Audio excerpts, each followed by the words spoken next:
Muy buenas y bienvenidos a un nuevo episodio de Café Swift.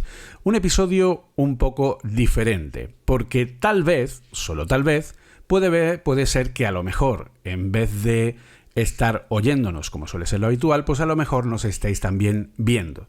Y es que a partir de esta semana, Café Swift también va a estar producido en vídeo. Vais a poder acceder a dentro de lo que es Cuonda.com, a el enlace también en YouTube y además en el canal de Apple Coding Academy. Por lo tanto, tendréis otra forma más de poder disfrutar del podcast. Y eso además nos proporcionará la posibilidad de poder, en algunos momentos, compartir algo de código, darle un poquito más de juego, ¿no?, a lo que es la producción del podcast. Por lo tanto, como empezamos entre comillas de una nueva forma, pues me presento, soy Julio César Fernández, evangelista de desarrollo en entornos Apple y cofundador de Apple Coding Academy, podcaster, bla bla bla bla, y está conmigo, por supuesto, está por este lado, mi compañero Arturo Rivas. ¿Qué tal, Arturo? Hola, buenas, ¿qué tal? Pues ya me vuelvo a presentar, para el que no me conozca, pues soy líder técnico en una empresa de desarrollo de plataformas digitales y pues programador freelance también sobre todo en iOS, pero bueno, también toco un poco Android y nada, encantado de darle un poco retoque de chapa y pintura a Café Swift, esta idea que bueno, Julio y yo después de varios capítulos hemos ido hablando de eso, de acercaros un poco más cercano, pues, por así decirlo, el mundo de la programación. Exacto. Y así, pues bueno, tenemos una nueva forma de poder compartir, de poder daros pequeñas cositas, a lo mejor pues sacar clips del propio podcast para que podáis tener esas pequeñas píldoras ahí de sabiduría que podamos intentar compartiros. Y bueno, pues esperamos que os guste este nuevo formato y que le deis mucho apoyo, y si estáis en YouTube, pues le des un like, compartáis, etcétera, etcétera. Nunca pensé... ¿Tú pensaste alguna vez que dirías eso de date un buen like y compártenos y tal y no sé qué? Como youtuber profesional, no te veía. No, yo no me veía, desde luego. No, pero bueno, de todo hay que hacer en esta vida, ¿no, Julio? Exactamente, hay que saber hacer de todo. Y bueno, para la gente que ya nos conoce, pues sabe que normalmente lo que hacemos es empezar hablando pues un poco de lo que hemos hecho durante las últimas semanas. Ya sabemos que, en fin, tenemos algunas cosas. Yo estoy muy liado dando un montón de clases. Arturo tiene también sus propias cosas. Está dándole a Jetpack Compose, ¿no? Incluso ya estás probándolo y todo. Luego tiene un pequeño Arturo por ahí. ¿Cómo se llama? ¿El pequeño? No, pequeña, es Manuela. Pequeña, eso es. Pues tiene ahí una pequeña hija que tiene que cuidar y que tiene obviamente pues unas responsabilidades. Por eso también es complicado. Yo en mi caso los tengo adolescentes, que eso también te ocupa bastante tiempo. Y entonces, bueno, pues podemos sacarlo cuando podemos. Pero mientras... Lo que sí tenemos que seguir haciendo es trabajar, ¿no, Arturo? Eso no podemos dejarlo de lado.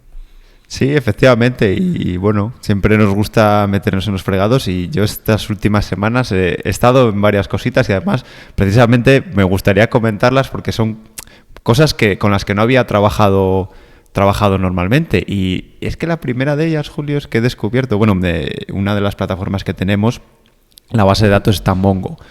Y hay determinadas consultas que me es más complicado. Juro, perdóname que te interrumpa, pero es que ese nombre, te lo juro, es que no puedo evitarlo. Yo no sé qué se le ocurrió el nombre, pero no, yo trabajo en Mongo, es como... Pero bueno, sé que es una buena base de datos y además es documental, ¿no? Cuéntanos un poco la diferencia que hay con una base de datos normal relacional. Sí, al final eso es una base de datos totalmente, no sé, para los que estás acostumbrados a SQL, pues es totalmente distinta. Pues eso, en lugar de tener tablas, tiene documentos y además esos documentos no tienen por qué respetar siempre el formato. Tú puedes crear índices y demás, pero bueno, cada documento puede tener más o menos campos. Luego, en lugar, precisamente las SQL son relacionales porque tú tienes en una tabla los IDs, o sea, digamos, cosas con IDs que luego referencian a otra tabla. Pero aquí muchas veces se tiende a copiar toda la estructura en vez de solo el ID, ¿vale? Porque es más rápido. Es como cambiar bastante la cabeza. Y yo siempre había trabajado con bases SQL y mi problema es que para hacer las queries, pues en SQL más o menos me apaño, ¿vale? Para hacer ciertas queries un poquito más complicadas, pero en Mongo se me atravesaba bastante. Entonces dije, ¿qué es lo que yo sé bastante, Julio? Pues Swift. Sé bastante Swift. Básicamente. Entonces dije, ¿y qué tal si me hago una aplicación para Mac así sencillita y busco algo para engancharme a esa base de datos? Y lo hay, efectivamente. MongoDB tiene un driver en Swift que la verdad que simplifica un montón. Encima soporta Sync Await y la verdad que he estado trabajando, me he hecho una aplicación chorra que me hace las 4 o 5 consultas que necesito de manera más visual y bueno, pues ya he aprovechado para ir en ratos puliéndola y la verdad es que estoy súper contento y son cosas que a lo mejor la gente no ha pensado porque, pues no sé, a lo mejor necesita conectarse a una base de datos Mongo y coge y se pone una API por medio y demás, que no es necesaria, ¿vale? Para ciertas aplicaciones sencillitas o para algo como esto que estoy haciendo yo.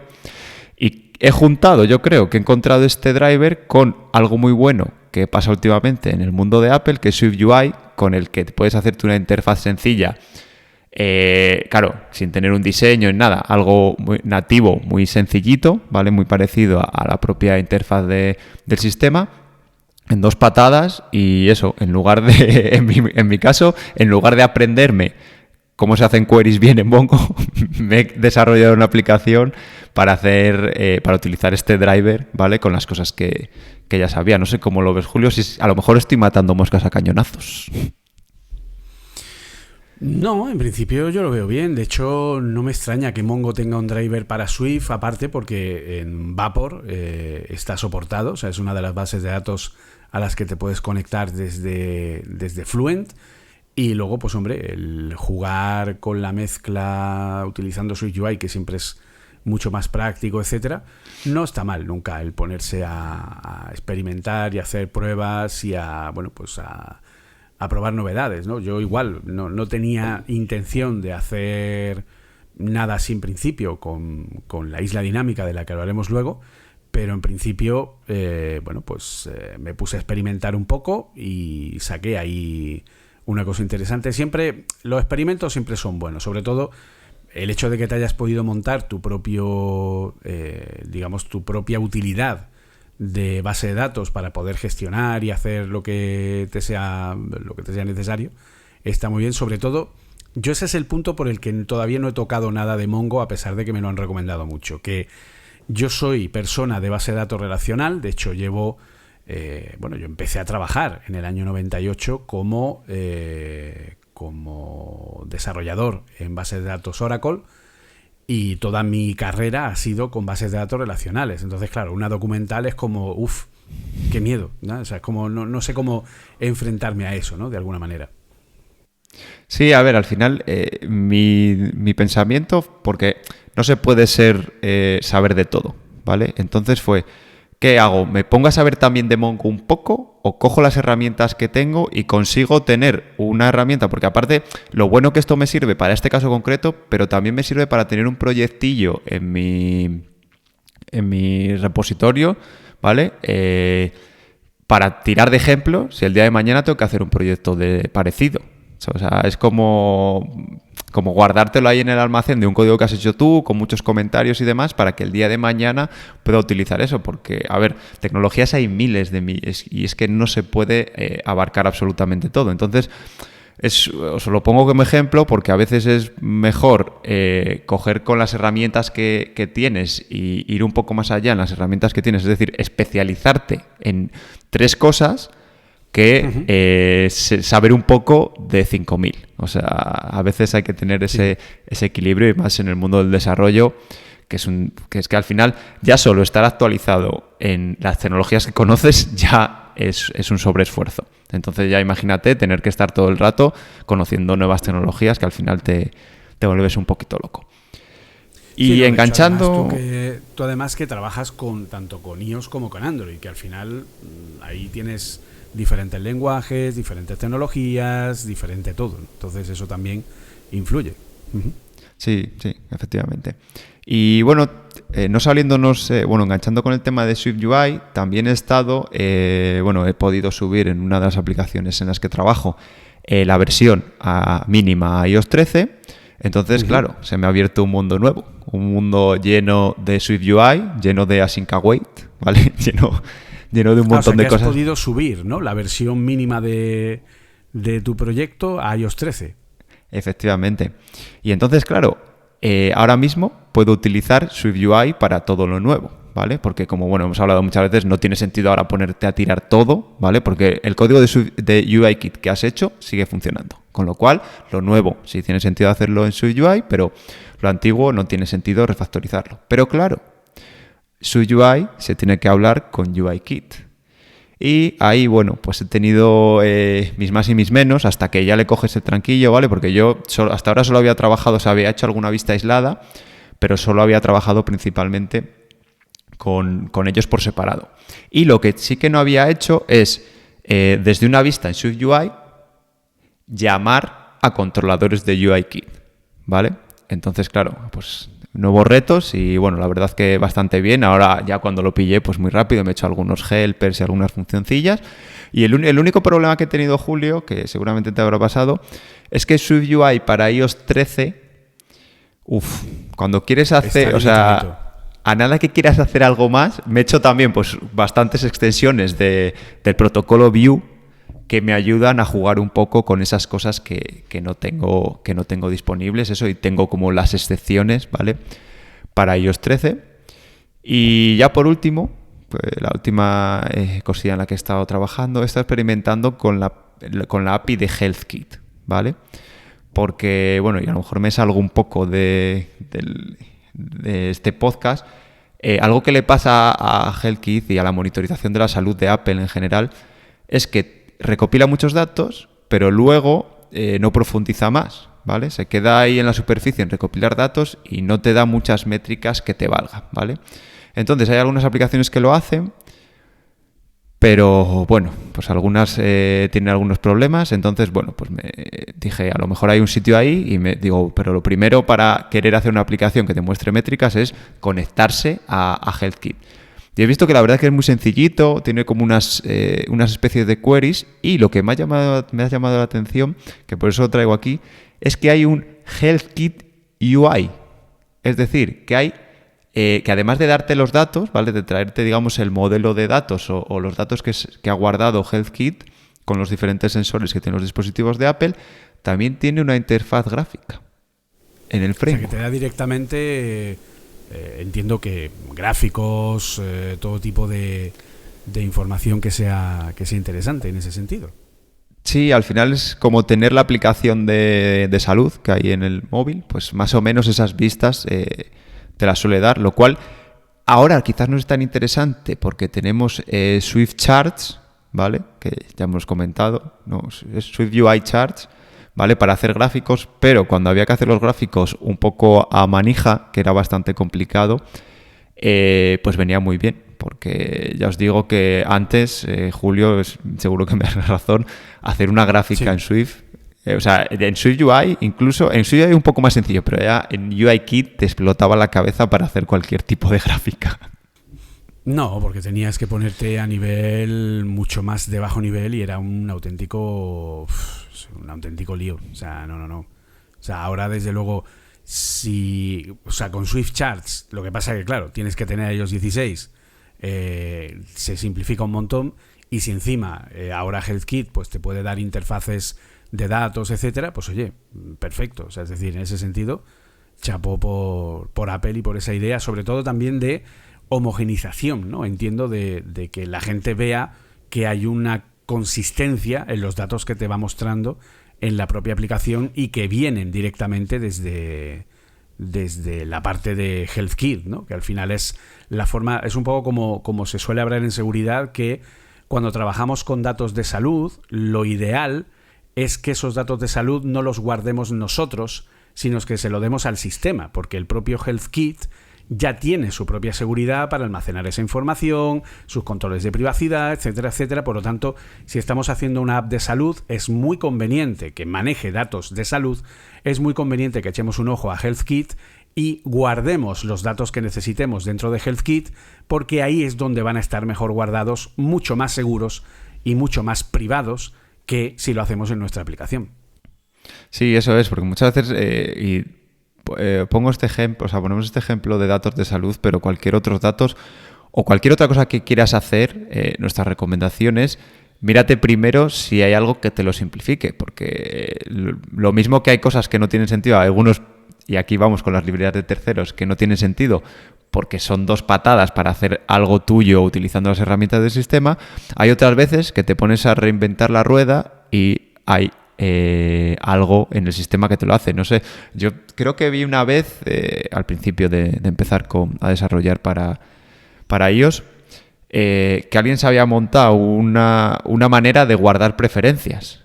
Y era, ¿vale? Hay una cosa que se llama User Defaults en el sistema que te hace lo mismo y no te hace todo esto que te has montado tú. Encima tenía un montón de problemas de sincronización. Hace varias versiones, o sea, al principio.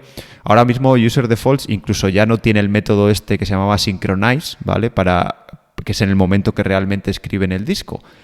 Porque antes sí lo tenía. ¿Por qué? Porque en las primeras versiones de iOS, como el hardware era mucho menos potente, pues había cierto problema o cierto retardo y consumo de recursos al leer de discos.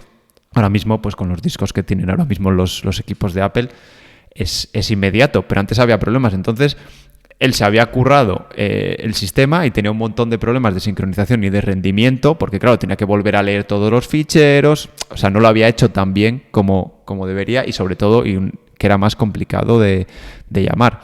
Entonces, en este caso, ya tenemos datos de salud o estamos haciendo algo relacionado con la salud, vamos a HealthKit, miramos a ver, tiene un montonazo de clases, un montonazo de tipos.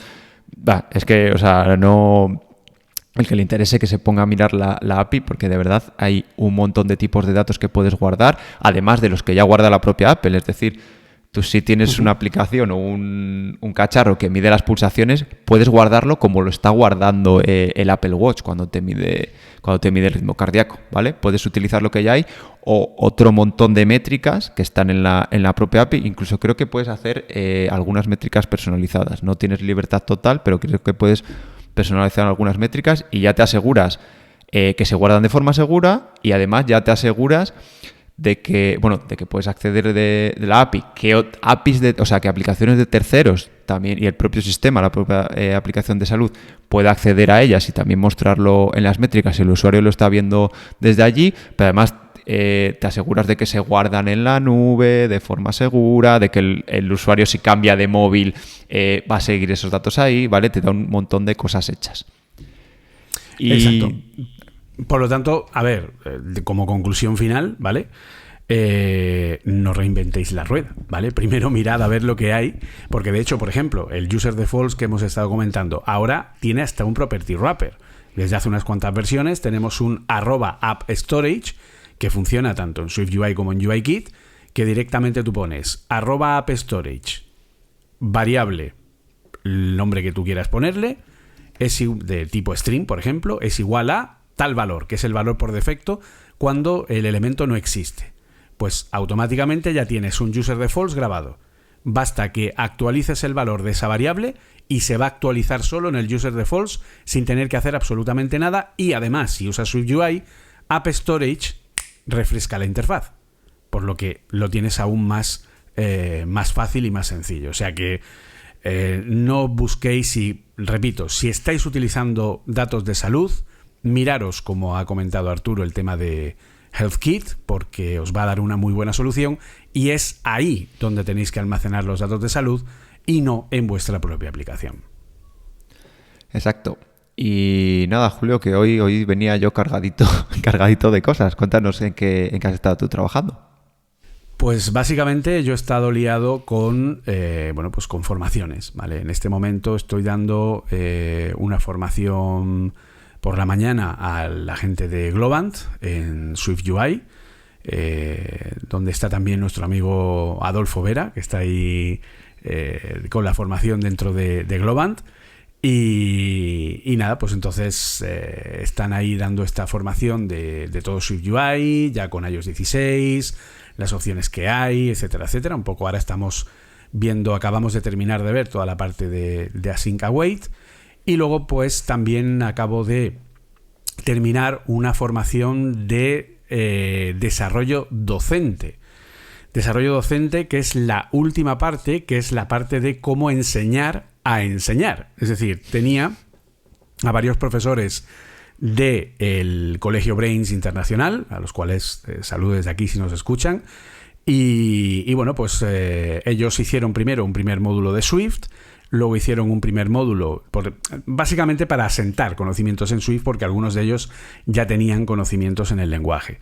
Luego hicimos en verano un módulo de Swift UI, y ahora hemos cerrado el módulo de didáctica, ¿no? El módulo de cómo enseñar desarrollo, ¿no? Entonces les he enseñado un poco pues cómo enseñar desarrollo o sea, cómo enseñar programación, cómo empezar con todo el tema, porque aquí en esta parte al final nos hemos mal acostumbrado a perder buenas costumbres que eran muy positivas a la hora de enseñar programación. Y es que cuando alguien empieza desde cero, no puedes pretender empezar a mostrarle código y que esa persona empiece a asimilar esa parte de código.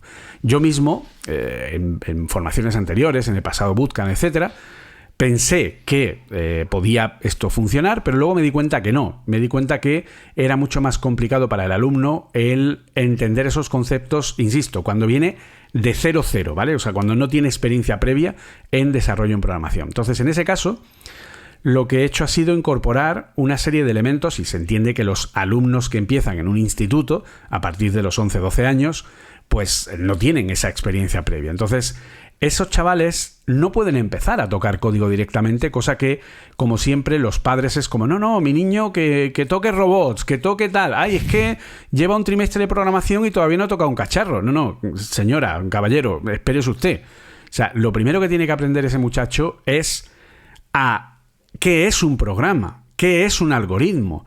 ¿Qué es un dato? ¿Cómo se representan los datos? Lo que no tiene sentido es que hoy día cualquier chaval, y ya me ha pasado varias veces, no solo con mis hijos, le digas, es que no puedo instalar tal juego, ¿no? Y le digas, no, es que no tiene espacio el iPad, ¿no? Y te digan, no, pero si todavía le queda para poner muchos más iconos. No entiende el concepto de la capacidad, ¿no? De eso de los gigas, que ocupa 5 gigas, que tú tienes 32, que tienes 64, que los vídeos ocupan espacio, que, ay, ¿por qué no me deja hacer fotos? Pues porque te has fundido a base de grabar vídeo toda la capacidad. O sea, conceptos tan fundamentales de informática básica, que es un número binario, cómo se representa, cómo representa la información de manera interna el dispositivo, y luego ya no solo entender cómo son los datos y cómo es su representación, sino cómo crear algoritmos, cómo hacer un algoritmo con los diagramas de flujo que nosotros usamos cuando empezamos. El diagrama del rombito, que era el diagrama condicional, con la salida del sí por aquí, la salida del no por allí, en fin, una forma de representación gráfica en el que, como yo les he estado enseñando, prácticamente el primer trimestre entero de introducción a la programación debería ser sin tocar un dispositivo nunca. Debería ser todo en papel y bolígrafo, y creando diagramas y creando programas de una manera no codificada, sino de una manera entendiendo cómo es ese diagrama, entendiendo lo que es ese proceso del pensamiento, y entendiendo además cada uno de los pasos que tienes que hacer, entendiendo lo que es un bucle, entendiendo lo que es un flujo condicional, en fin, todos los conceptos de programación, pero sin tener que trasladarlo a un lenguaje de programación. Incluso aprendiendo pseudocódigo, aquel famoso que es, pues, si tal no sé qué es igual a tal, entonces hago esto. Si todavía no sé qué, o sea, escribir el código, pero en español, de una forma que para ti sea muy fácil de entender. Y luego ya a partir de ahí, pues ya sí, darles la traducción en código, en este caso de Swift, a lo que han hecho en español y al código que han hecho y que han entendido haciendo, ¿no?, ese diagrama. Y luego también pues en la parte de proyectos, es decir, la gente es como, no, yo quiero que mi niño aprenda programación de aplicaciones. Vale, pero a lo mejor a tu niño o a tu niña le gustaría ser diseñador de aplicaciones y no tiene por qué programar. Y eso también es una tarea que forma parte de la programación. Y a lo mejor a tu niño tampoco la programación tal, pero a lo mejor le gustaría dirigir el proyecto, porque también hace falta. Entonces, enseñarles un poco cómo crear dinámicas de grupo, cómo decir cuál es el coordinador del proyecto, quiénes se van a encargar del diseño, quiénes se van a encargar de la programación, cómo vamos a hacer la aplicación, cómo va a ser el flujo de las pantallas y cómo se va a llamar, qué datos quiero representar, cómo voy a representarlos. De nuevo, mucha planificación, mucho trabajo en papel, dinámicas de grupo para el aula, para que entiendan cómo funciona el sistema. No es sentarse y ponerse a escribir sin saber lo que vas a hacer, porque ese es el mayor error de la historia, sino es ponerse y aprender cómo es el proceso completo, que empieza por una buena planificación, por unos diagramas y por un control mucho antes de ponerse a codificar. Y eso es un poco pues lo que les he estado enseñando, y luego pues obviamente utilizando Swift Playgrounds 4.2, que la verdad que la actualización que acaba de salir está bastante bien, y ahora ya permite varias previews, no solo la de primer nivel de la aplicación, lo cual le acaba de dar un empujón bastante importante, por fin. O sea, para todo el que lo quiera probar, lo único que tenéis que hacer es, al crear un nuevo fichero de Swift, ponéis strut, vista no sé qué. De hecho, ni siquiera hace falta poner strut. Con un fichero en blanco dentro de Swift Playgrounds escribís view y os va a sacar el snippet en el que le dais al enter y os va a montar todo el strut de strut my view, view, con el bar body, bla bla bla bla bla, y luego en la parte de abajo os va a poner el preview provider. Y entonces en la parte derecha vais a tener varias pestañas para cambiar el preview provider, para cambiar entre los distintos preview providers que haya entre los distintos ficheros. Entonces ahora ya es que se pueden montar aplicaciones de una manera bastante buena. Insisto, para manejarlo bien es necesario tener teclado, ¿vale? En el iPad, porque es un punto importante a tener en cuenta, pero es que cualquier teclado Bluetooth que tengáis por casa sirve para conectarlo al iPad y empezar a trabajar. Y desde luego es una herramienta que merece mucho la pena. Y luego, por último, pues estoy dando el Swift Developer Program, que acabamos de terminar la parte de asincronía, que básicamente les ha volado la cabeza, básicamente, con la parte de Async Await y tal. Y bueno, la verdad pues que les está gustando bastante, y ya la semana que viene empezamos con Swift UI, a ver qué tal va la cosa. Joder, pues tampoco ha estado mal lo tuyo. Yo quería puntualizar en la parte que has comentado al principio, que nos ha olvidado muchas veces, o sea, está de moda el learning by doing, se llama, algo así, o sea, aprender haciéndolo, ¿vale? Que está muy bien, está muy guay, porque vale, no me des la chapa con la teoría y desenganches a mucha gente, ¿vale? Pero claro, te dejas atrás el básico. O sea, os pongo un ejemplo. Yo, por ejemplo, cuando empecé a programar para iOS, ya llevaba hechas varias aplicaciones, llevaba tiempo trabajando, y no tenía claro cómo funcionaba la navegación. Y yo he hablado con mucha gente que lleva tiempo trabajando en apps, tanto con desarrollo como diseño, y le cuentas, no, mira, no te líes. Se navega con stacks o se navega modal y ya está. O sea, que es que me sacas de aquí un trozo de visualización me da igual. Sobre eso puedes poner cosas, pero no hay más maneras de navegar, o con stacks, o sea, apilando vistas, digamos, ¿vale? O si no, modal, que sale sobre todo, bueno, y alertas, pero al final son un tipo de modal, ¿vale? Pero había mucha gente, y yo mismo, en su día, que no me había parado a pensar eso, y ya tenía 2 o 3 aplicaciones publicadas y llevaba 2 años trabajando en empresas de desarrollador, y no tenía ni puñetera idea de eso. Y luego ya, cuando además de iOS, pues empecé a mirar otras plataformas y otras cosas, algo que también nadie me explicó en su día y tuve que aprender pues muchas veces a base de coscorrones, voy a hacer un backend en Node. ¿Cómo se hace? Es que no lo sé. ¿Dónde corre Node? ¿Qué es Node? Node es un programa, Node es un framework que va sobre no sé qué. Node es el framework y Java, o sea, JavaScript es el lenguaje, o TypeScript si lo quieres utilizar. O sea, tenía ahí... ¿Dónde estás, Node? Da 2 golpes si me escuchas. Tenía un cacao hasta que ya me puse a mirarlo bien, porque había trabajado con Node, con PHP, había hecho front, había hecho back, había hecho de todo. Y había un punto en el que no tenía muy claro qué era qué, porque había estado trabajando con gente, a lo mejor yo picaba el código, pero luego se lo pasaba y ellos ya lo ponían en producción y demás. Claro, me tuve que parar a ver eso, pero eso son cosas que muy poca gente te explica. O sea, tú ves un curso de PHP y probablemente no te expliquen cómo coger tu archivito de PHP, ponerlo en un servidor donde esté ejecutando PHP, porque igual, PHP, pues es un código ejecutado, no compilado. Pero claro, tiene que haber un programita PHP que lea tus ficheros PHP para exponerlo. Eso nadie te lo cuenta. Claro. Luego, la base de datos. ¿Qué es la base de datos? Pues la base de datos al final tiene que estar en un disco. Ya no, pero yo no tengo el disco, yo tengo me conecto a la base de datos, claro, pero es que ese disco puede estar en la misma máquina en la que estás ejecutando tu API, ¿vale? O puede estar en otra máquina remota. O sea, eso, a mí, o sea, el día que lo descubrí, a ver, que es que no es nada del otro mundo, o sea, no estoy contando física nuclear, es muy sencillo, pero nadie te lo explica. Y claro, tú puedes llevar trabajando mucho tiempo y tener esas carencias y no tener ni puñetera idea de esas cosas básicas. Que eso, como digo, a lo mejor parte del problema está en eso, en el que, no, ya tengo un curso de programación, jope, llevamos 3 clases y todavía no he tirado una línea de código, ¿esto qué es? ¿Vale? Que hay mucha gente que piensa eso. Pues no, realmente los buenos cursos de programación son los que empiezan por el principio, o sea... Era una tarde cálida en la antigua Grecia, ¿no, Julio? Pues hay que empezar por ahí. Era una cálida tarde de verano en la antigua Grecia.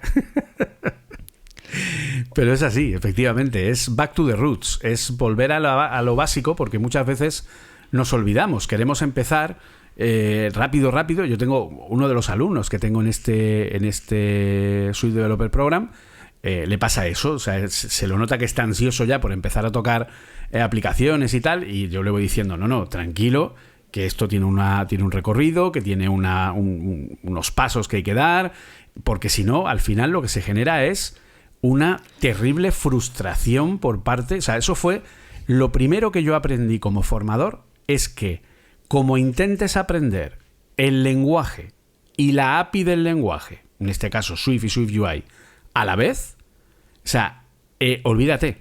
O sea, el nivel de frustración que vas a conseguir. ¿Quiere eso decir que no vas a ser programador? Sí, a lo mejor lo consigues, pero vas a ser un maquetador de código. No vas a saber qué estás haciendo. Vas a copiar y pegar y aquello funciona y pues ya está. Pero no vas a saber qué estás haciendo. ¿Por qué? Pues porque no conoces el lenguaje, no sabes cómo es el lenguaje, no sabes cómo funciona. Y si no sabes cómo funciona el lenguaje, no puedes pretender usar el lenguaje para hacer algo en SwiftUI o para hacer algo en UIKit. Es que no tiene ningún sentido. Y si encima empiezas desde cero, porque si ya vienes de otros lenguajes, podrías decir, bueno, venga, podemos empezar un poco más rápido y como tú ya sabes lo que es un lenguaje de programación, pues puedes empezar a aprender Swift sin una base. Pero si eres una persona que no sabe ni siquiera, porque no ha tocado nada de lenguajes de programación, el simple hecho de entender que es un algoritmo, para saber cómo tienes que montar eso, es esencial. Y entonces esa vuelta a los básicos para todas las nuevas generaciones de chavales que están empezando a aprender programación a partir de los 11, 12 años, pues es imprescindible. Y luego aparte pues conocer todas las profesiones alrededor. Es decir, es muy bonito decir, no, venga, hay que ponerse a programar, pero es que también hay que diseñar el flujo de la aplicación, también hay que diseñar las pantallas, también hay que diseñar el pantone de color, hay que diseñar el icono, hay que diseñar un montón de cosas que también forman parte de lo que es el desarrollo de las aplicaciones.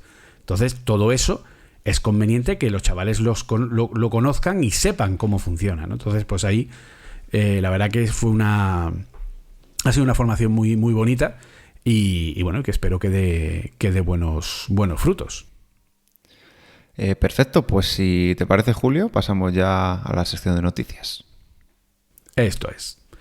Y la primera noticia que tenemos por aquí, ¿vale? Es una noticia que además yo hice un Apple Coding Daily hablando de ella, que es bastante interesante. Y es que hay un chaval llamado... a ver, ¿cómo se llama? Pues lo tenía por aquí. Tiene el blog este de T-Mac. Es un chaval que se llama Alexandre Colucci. Eso es, Alexandre Colucci. Que tiene un blog que es blog.tmac.org, ¿vale? Donde tenemos una serie de información bastante interesante sobre cómo funciona SwiftUI, ¿vale? Entonces, aquí tenemos este artículo, ¿vale? Donde podemos ver básicamente que, bueno, la gente que no esté en vídeo, lo vamos a ir diciendo, ¿vale? Pero si estáis en vídeo, estamos mostrando ahora mismo el artículo en pantalla. Lo que tenemos es un nivel de, digamos, estadísticas. Ha hecho un informe bastante completo, que ya lleva algunos años haciéndolo, sobre el nivel de estadísticas de componentes que tiene iOS históricamente, desde la versión 1, que partió con 184 binarios, y en iOS 16 tenemos 5.403 binarios. O sea, ahí es nada, ¿eh? Nos hemos vuelto locos, básicamente. Y desde iOS 15, de hecho, teníamos 4.738, o sea que hemos sumado casi 1.000 más, ¿no? O sea, serían como 700 y pico más, básicamente. Y lo más importante es, que es la parte que él por el que ha hecho el estudio, es el número de binarios que usan SwiftUI, ¿vale? Es decir, las partes del sistema que utilizan SwiftUI. Aquí hay que acotar una cosa muy interesante, ¿vale? Y es que el hecho, o sea, es lo único que se puede medir realmente es que en el binario en concreto esté enlazado la librería de SwiftUI. A lo mejor está enlazada para hacer simplemente una línea. Eso es. ¿De acuerdo? O sea, no tiene por qué ser que toda la aplicación está hecha en SwiftUI, pero algo tiene de SwiftUI, aunque sea una sola línea, una extensión. Puede ser a lo mejor, por ejemplo, a partir de iOS 16, las tablas de UIKit pueden usar celdas hechas en SwiftUI. Si tenemos una aplicación que es entera en UIKit, pero las celdas están hechas en SwiftUI, entonces aparecerá como un binario de los que están usando SwiftUI, aunque la aplicación esté hecha en UIKit, ¿vale? Por lo tanto, tenemos que partir de esa base, ¿de acuerdo? Pero, por ejemplo, en iOS 15 teníamos 607 binarios que utilizaban Swift, de esos 5.400, ¿vale? Y solamente 114 estaban utilizando SwiftUI. Sin embargo, ahora tenemos 1.001 binarios, hasta casi se ha duplicado el número de binarios desde iOS 15 a 16 que usan Swift, y el número de binarios que usan SwiftUI también se ha duplicado prácticamente, ¿vale? O en este caso sí se ha duplicado. De 114 saltamos a 226. Y alguno dirá, oye, pues de 5.400 que tiene iOS 16 a 1.000 solo que tengan Swift, pues hombre, Swift tampoco está siendo muy usado por Apple. Es cierto, pero es que también tenemos que tener en cuenta que Swift trae o sea, que lo que son los sistemas de Apple traen infinidad de elementos que vienen de Objective-C y que siguen formando parte de todo lo que es el esquema principal del sistema operativo, que principalmente es Objective-C y seguirá siendo Objective-C durante muchísimos años. Apple lo que está haciendo es poner cada vez más aplicaciones que usen Swift, poner cada vez más componentes que usen Swift, pero el núcleo del sistema operativo, igual que pasa con Linux, por ejemplo, sigue siendo C y Objective-C. Principalmente, aquí no podemos olvidar el tema de lo que es el lenguaje C de por sí. De hecho, aquí tenemos un nivel de gráficos donde nos demuestra que en iOS 16 tenemos un 66% de uso de Objective-C, que se ha reducido en el último año desde iOS 15, desde el 69, y tenemos, por ejemplo, un 13% de uso de C++, un 5% de uso de C, y luego pues el 14% de Swift y el 3% de SwiftUI. O sea que, desde luego, da a entender y se ve claramente cómo Apple está empezando a jugar y a dar cada vez más importancia a Swift en los sistemas, pero obviamente no podemos olvidar que es un sistema operativo que está montado sobre C y Objective-C y C++. Entonces, obviamente, los porcentajes más altos van a seguir siendo esos. ¿Tú cómo ves toda esta información? Sí, lo que me llama la atención, y de hecho en la partida que están compartiendo sube a la gráfica de justo de encima, es que vale, está claro, como hemos hablado muchas veces, que como sale SwiftUI, pues nada, hay que tirar todo y tirar iOS y ponerse a hacer todo en SwiftUI. No tiene sentido, ¿vale? Y lo mismo pasa con Objective-C y Swift. Pero si estás viendo en la gráfica, el número de binarios en Objective-C también ha subido, incluso más que el de Swift. Es decir, no es que Apple esté haciendo lo que comentábamos, oye, lo nuevo ya lo hago en las tecnologías nuevas. Sigue usando Objective-C, que es a mí... O sea, sigue usando más Objective-C año tras año, en el último año, por lo menos vamos a coger el último año, que Swift.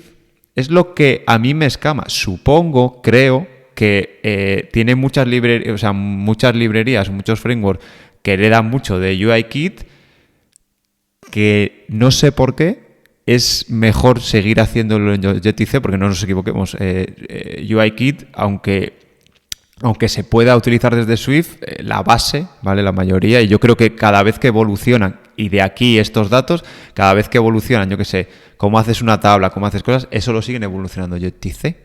Y es lo que me ha llamado la atención, que sigan, o sea, que año tras año no es que sigan usando, obviamente porque no tiran lo anterior, sino que aumentan el código en Objective-C. Sí, de hecho, a ver, hay que tener en cuenta que si tú tienes una serie de núcleos, una serie de componentes del sistema y los estás evolucionando y les estás poniendo cada vez más componentes, si tú vas ampliando el núcleo de Core Audio o el núcleo de Core Video o el núcleo de la parte de red o el núcleo de Asina-Await, que es del núcleo de C y C++, y no sé si tiene una parte de Objective-C. Pero principalmente no podemos olvidar que toda la parte de elementos que forman parte del sistema son elementos que están en base a Objective-C. Y si tú los vas ampliando, la única manera de poder cambiar esto sería hacerlo todo desde cero. Coger Core Audio y hacerlo entero desde cero en Swift. O coger Core Animation y hacerlo entero desde Swift. Pero eso sería algo de volverse loco. Es decir, coger una librería que tiene más de 30 años de historia, o casi diría 40, porque muchas de ellas vienen del año 1988, aunque como Core Audio, Core Animation, Core, vienen del año 2001, ¿vale? Que eso serían, pues en este caso estaremos hablando de 20 años de historia de estas librerías, pero es que estas librerías vienen de Next del año 88, por lo tanto, en fin, van sumando, es decir, ya son más de 30 años de historia. Coger eso y refactorizarlo para replicar toda la información y todo lo que hace por dentro, cuando yo estoy convencido que ni la propia Apple es capaz de saber al 100% lo que hace cada una de sus librerías, pero como se te olvide una dependencia, las aplicaciones van a dejar de funcionar, ¿vale? Pues obviamente no te puedes meter en ese berenjenal. Entonces, es lógico y claro que todo el sistema siga funcionando en Objective-C por todas las dependencias históricas que tiene, pero luego a la hora de crear aplicaciones pues obviamente, que es el gran cambio que está dando Apple en los últimos años, lo que está haciendo es utilizar Swift y Swift UI para que todo lo nuevo, la nueva versión de Mail, la nueva versión de Notas, la nueva versión de la aplicación de tal, los widgets, las Live Activities, tal, todo lo nuevo que ha ido saliendo en los últimos años es Swift y Swift UI. Y es lo que quiere que haga la gente, porque al final Swift y Swift UI son lenguajes que están más preparados contra errores y permiten la mayor flexibilidad, ¿no?, a la hora de trabajar. Pero desde luego esto nos da una perspectiva bastante interesante, creo yo, de cómo es el núcleo del sistema y cómo Apple año tras año pues sigue apostando por lo nuevo. Y luego tú creo que has estado jugando con algo curioso. Has estado jugando con algo, en fin. Cuéntanos con qué has jugado. ¿Cuál es tu nuevo juguetito? Pues no me acuerdo cómo lo descubrimos. No sé si me lo pasaste tú o te lo pasé yo, no sé cómo fue. Me lo pasó creo que me lo pasó alguien por Twitter, no recuerdo ahora mismo quién, pero me lo pasó alguien por Twitter. Y de hecho yo se lo pasé a Bryce, y cuando se lo pasé a Bryce me dijo "What are you talking to me?" Se quedó loco, y luego pues también te lo pasé a ti. Sí, pues de lo que estamos hablando es de un traductor de Swift a Kotlin. Como, bueno, los que lo estáis viendo en vídeo estáis viendo que es Grifón, se llama, ¿vale? Ese nombre Grifón, que le han dado. Es como un grifo, pero grande. Es el nombre que le han dado hasta... Iba a decir librería, pero no, porque realmente es un programa, ¿vale? Y ahora os contaré bien exactamente en qué consiste. Pero lo primero que quería dejar claro es que esto es de Swift a Kotlin y solo. O sea, nadie se piense que esto es como lo de que es un framework, que es un lenguaje, ¿vale? Es única y exclusivamente lenguaje. De hecho, no sé si alguno, que es a mí lo que pues en su día también me petó la cabeza, con el framework de desarrollo Xamarin, ¿vale? Para aplicaciones híbridas, hay varias formas de hacerlo. Hacerlo con Xamarin Forms, que es totalmente otro framework. O también lo que se puede hacer es en C#, ¿vale? Que es lo que utiliza en la plataforma de Windows, ¿vale? Con C# tú llamas a funciones que son exactamente iguales y correspondientes a Objective-C, ¿vale? Entonces, esto no es nada de eso, ¿vale? Esto es simplemente traduce lenguaje Swift a lenguaje Kotlin. Pues bueno, pues cogí, me lo bajé y estuve trasteando. Lo primero, como os decía, no es un framework, es un programa que se instala en tu máquina, ¿vale? Pues creo que la manera más sencilla que ofrecen es a través de Homebrew, ¿vale? Para instalarlo en el Mac. Tiene dos maneras de funcionar, ¿vale? Una vez que tú haces tu proyecto de Swift en Xcode, ¿vale? Pues lo que tienes que hacer es, te crea un target, ¿vale? Como los que ya tengáis más experiencia lo sabréis perfectamente, pero bueno, para los que no, pues un target es cada uno, digamos, que un target puede ser una librería, puede ser un ejecutable, ¿vale? Es cada resultado de la compilación, ¿vale? Pues tendrías que crear cada un target. ejecutable, efectivamente. Eso es, un target específico en el que le asignes los ficheros que quieres traducir, ¿vale? Y cuando compiles, lo que hará es generarte los equivalentes en Kotlin, o también está la otra manera más manual, digamos, que es entrar en la consola y directamente con comandos decirle, pues quiero que me traduzcas este fichero, ¿vale? Y él lo que hace es traducírtelo. ¿Qué pasa? Que, como os decía, ¿cuál es el problema? ¿Cuál es la limitación? Que es únicamente para el modelo, o sea, es únicamente para ficheros que tengan importado Swift y Foundation, ¿vale? Nada que tenga que ver con UIKit ni Swift UI, ¿vale? Aquí se queda y no va más. Pero bueno, la idea detrás de esto es que vaya evolucionando, ¿vale? Y quién sabe si el día de mañana podrás extrapolar esto. Pero también nos sirve a día de hoy, aunque traduzca solo el lenguaje y, digamos, la parte del modelo en nuestra aplicación, nos puede servir para compartir modelos, ¿vale? O sea, ya sabemos que la interfaz habrá que hacerla en iOS y en Android, cada uno con su librería por separado, pero el modelo lo podemos hacer con este traductor en Swift, eso es lo que controlamos, y lo portamos a Kotlin, porque ahora otra cosa que también que hay mucha gente que no conoce es que hay aplicaciones que comparten todo el modelo en otros lenguajes interoperables, por ejemplo en C++, creo, de hecho, corrígeme si me equivoco, Julio, el núcleo de Office creo que es multiplataforma porque es todo en C++, toda la parte del modelo, ¿vale? Lo tienen en C++ y es común a la aplicación de Android, a la de iOS, a la de Mac, a la de Windows, a la de Linux, no sé si tiene versión. Pero bueno, es la lógica común, ¿vale? Y luego ya en cada plataforma pues hacen la parte de interfaz en el framework que corresponda. Entonces, tiene sus limitaciones, sí, pero es un gran paso pues para no hacerte...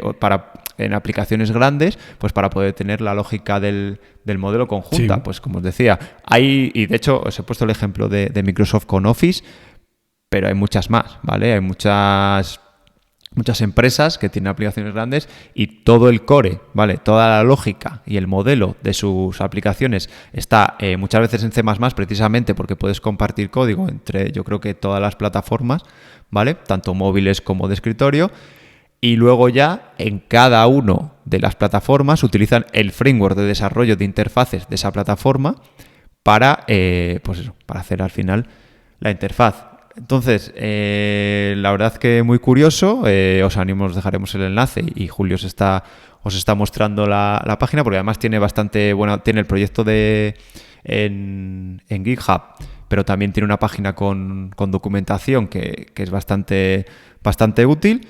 Y ahí, pues, como os decía, ahí sí que podéis jugar con el código y aunque sea, oye, mira, de hecho, supongo que los que escucháis este podcast, la mayoría tendrá conocimientos de Swift, pues oye, así os acercáis un poquito a Kotlin, que para el que no lo sepa aún, es el equivalente, en este caso, de Swift, pero en el mundo Android. Y Kotlin también sirve para más cosas, porque siempre presumimos que Swift no solo sirve para sistemas Apple, sino pues eso, que se pueden hacer sistemas de backend, pequeños scripts, programas, corre en Linux, corre en Windows, corre en Mac, corre en muchos sistemas. Pues Kotlin, ¿vale? También tiene proyectos para hacer cosas además de aplicaciones para Android.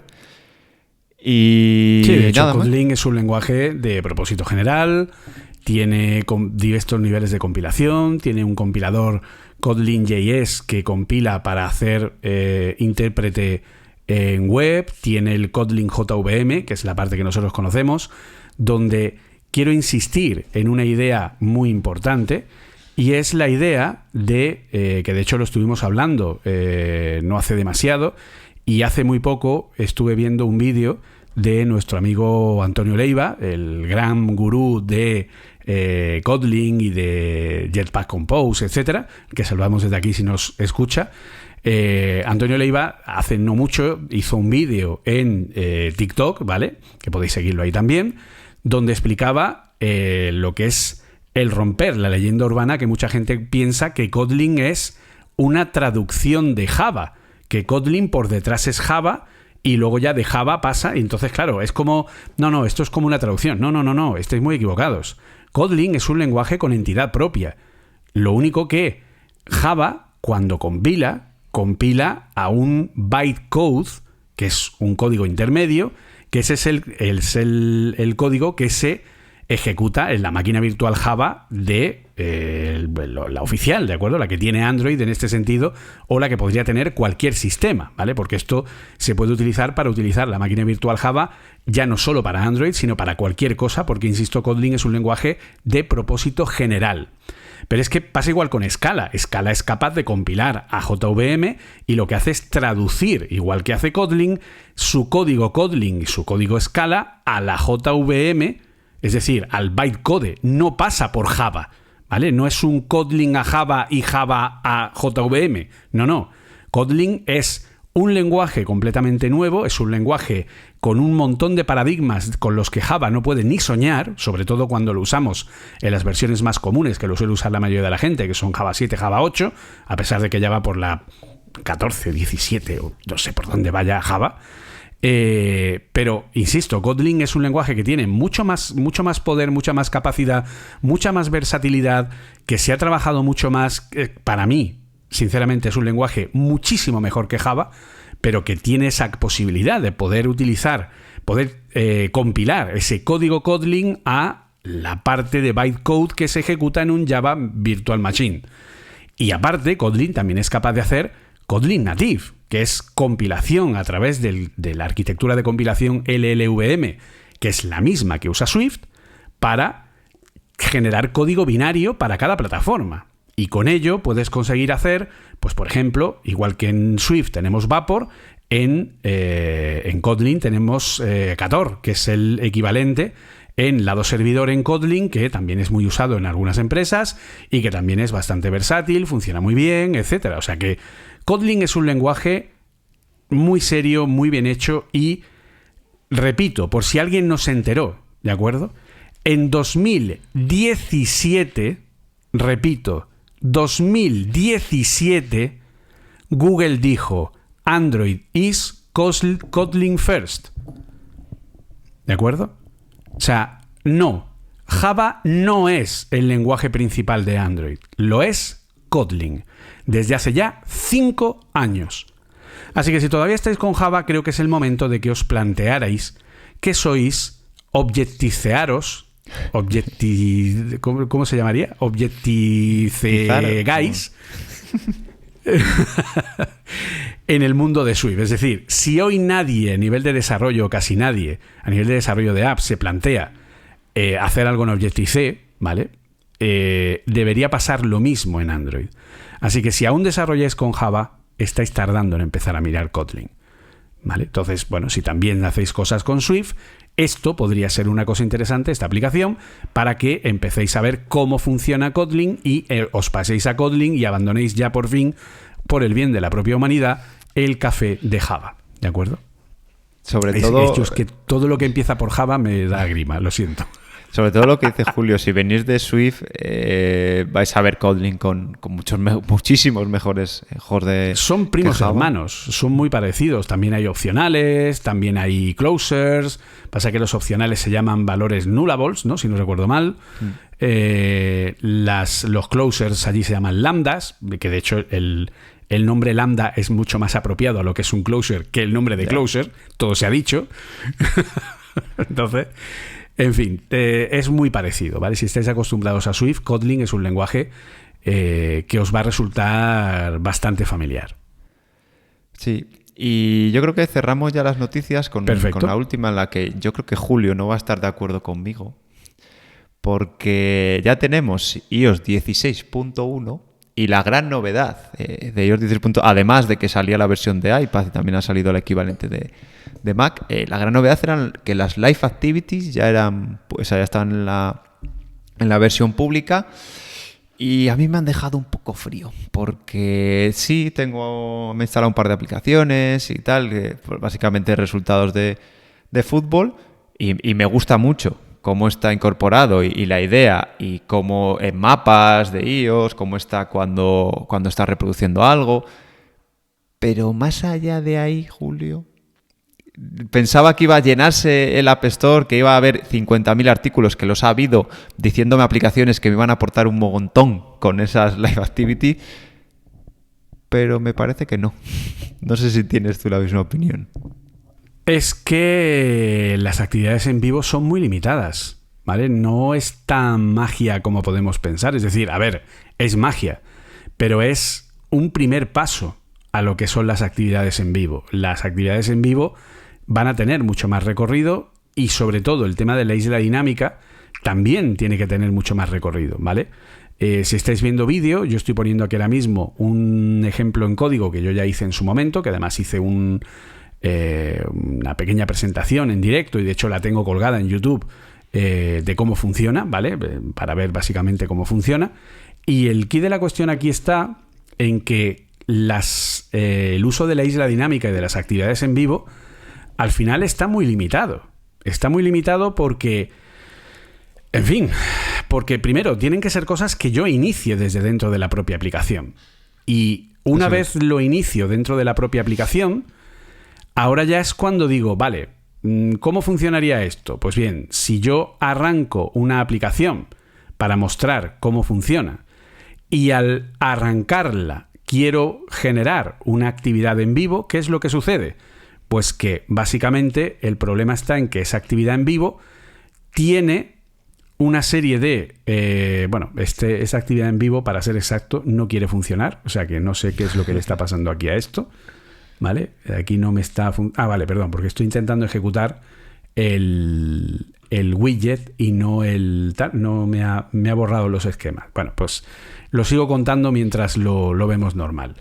El tema está en que cuando yo genere, ¿vale? Una aplicación, ¿vale? Que utilice lo que es las actividades en vivo, lo único que puedo hacer es crear esa aplicación, generar la actividad en vivo arrancada desde dentro de la propia aplicación, y una vez tengo la actividad en vivo generada, lanzarla y actualizarla, ¿vale? ¿Cómo sería eso? Pues algo parecido a lo que voy a ir narrando, pero si estáis en vídeo podéis verlo directamente. Yo aquí puedo decirle que he pedido una hamburguesa, ¿vale? Y si le digo que he pedido una hamburguesa y que me la trae mi amigo Paco, ¿vale? Le puedo decir cuál es el tiempo que va a tardar en traerme eso, que son 10 minutos. Pues bien, esto se tiene que iniciar desde la aplicación en abierto. No puede iniciar una actividad en vivo desde un servicio en segundo plano, desde un servidor, no, es el usuario el que tiene que activar esa actividad en vivo. Si yo me salgo ahora mismo y me voy al menú, no veo nada en la isla dinámica. Si vuelvo a la aplicación, tengo que iniciar el pedido para que esa actividad comience, y ahora ya tengo el pedido en la isla dinámica. Y entonces ya puedo ver lo que son las distintas partes de Paco está trayendo tu hamburguesa, quedan 10 minutos para que llegue. Y eso me da la información tanto aquí como en la parte de bloqueo. Si yo bloqueo el dispositivo, me sale en la parte de abajo donde puedo conservar la información de la actividad en vivo y que se vaya refrescando, ¿vale? Entonces, aquí el quid de la cuestión está en que para actualizar la información lo puedo hacer desde segundo plano o lo puedo hacer a través de push notifications desde un servidor, ¿vale? Yo envío la notificación, por ejemplo, de por dónde va Paco, y entonces le llego y le digo, vale, pues a Paco ahora le quedan 5 minutos y actualizo el tiempo. Y eso lo que va a hacer es que ahora cuando salga, pues ahora le quedan 5 minutos. Ese tipo de gestión es lo único que hace la isla dinámica en este momento, ¿vale? Está limitado solo a eso, a que yo tenga una actividad en vivo que inicie y tenga unos metadatos, que además están limitados a 4K, y que a través de un proceso en segundo plano desde mi propia aplicación, si es un proceso de generando vídeo, por ejemplo, pues si utilizamos, por ejemplo, si tenemos un editor de vídeo en el iPhone, ¿vale? Y estoy generando el vídeo o estoy generando una grabación y esa grabación requiere un par de minutos, yo puedo tener la barra de progreso de esa actividad directamente en la isla dinámica, y si sale la persona de ahí, la isla dinámica va a ir refrescando esa información para saber por dónde va. Igual que igual que ahora, que si estoy oyendo una canción, pues me salgo y me sale esa información y veo cómo la canción va avanzando. Y cuando pasa la siguiente, veo toda la información arriba en la isla dinámica. Pues esto es igual. También lo puedo hacer por push notification, que es lo que tú has comentado de los resultados deportivos, ¿vale? Yo tengo un resultado deportivo, porque quiero saber cómo va el Madrid o cómo va lo que sea, no sé quién juega últimamente, el fútbol no me tal, pero tú tienes esa información y quieres saber cuando hay un gol, pues cuando haya un gol, desde el servidor van a mandar una notificación en push, pero eres tú desde la aplicación quien tiene que decirle, quiero saber cómo va tal partido. Y entonces das de alta esa actividad, el sistema recibe la notificación de en push, se va actualizando el resultado y cuando el partido termina, pues básicamente lo que hacemos es decir finalizar. Cerramos la actividad y en ese momento ¿qué sucede? Pues que ya no hay actividad arriba. Ya está. Eso es todo lo que nos proporcionan las actividades en vivo. Ese nivel de... Claro, todo esto se puede hiper ultra maquillar. Si yo pongo una bicicleta pintada encima de un widget con una carreterita y hago que la carreterita tenga una animación continua con los guiones como si estuviera en movimiento y la bicicleta la pongo así como moviéndose y se va moviendo de izquierda a derecha en función del valor del tiempo que se actualiza cada minuto, pues tendré un widget interactivo súper chulo, monísimo de la muerte, pero que al final lo único que va a hacer es indicarme un paso de tiempo o un evento que se actualiza en tiempo real, que empieza en un momento X cuando yo lo activo en la aplicación y acaba en un momento Y cuando el sistema decide que ya ha terminado. Ya está. Entonces, claro, pues sí, con eso es un poco se puede hacer. Exacto. Y además está muy limitado porque, claro, no hay tantas cosas que tú puedas pensar que pueden ser aplicables a esto. Porque, insisto, un render o una generación de un fichero, vale, sirve. Una descarga, por ejemplo, un Netflix, que te bajes una peli en segundo plano, pues te puede dar la información de qué porcentaje se está descargando ahí. Perfecto. Resultados deportivos. De hecho, la propia Apple ha creado un acuerdo con la Liga Nacional de Béisbol para que puedas directamente elegir qué partido quieres ver y te manda la información de los resultados. Aquí en España para el tema del fútbol. Repartos. El coche de Uber que has encargado. O sea, son cosas muy limitadas en cuanto a la capacidad.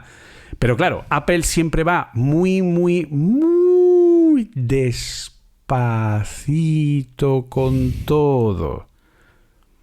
Y lo que nos ha dado ahora mismo es una funcionalidad muy, muy, muy limitada para que empecemos a explorar opciones. Y si ve que hay interés y que los desarrolladores empiezan a poner este tipo de cosas o incluso se les ocurren cosas que a lo mejor a mí no se me ocurren, pues pues son más opciones para el futuro. Pero desde luego sí entiendo perfectamente y comparto tu opinión de que es un poco como, wow, para haberme vendido esto como la gran novedad, pues ya podías haberme dado alguna cosita más, ¿vale? Aparte de esto, ¿no? Es un poco, entiendo lo que tú sientes a ese respecto, ¿no? Es que encima ha salido también esta semana la beta de iOS 16.2 y la novedad que tienen en las Live Activity es que aumentan, yo eso no lo he probado, no sé qué limitación hay, porque sí que creo que son 8 horas el tiempo que la puedes tener la actividad viva, sí, y si no te la mata el propio sistema. Si no se mata. Uh-huh. Pero han aumentado la frecuencia con la que puedes refrescarlo, también deberá tener un límite en la que puedes mandarle nuevos datos, pero también han hecho un modo especial de refresco más rápido, pero puedes desactivarlo porque puede impactar en el rendimiento de la batería.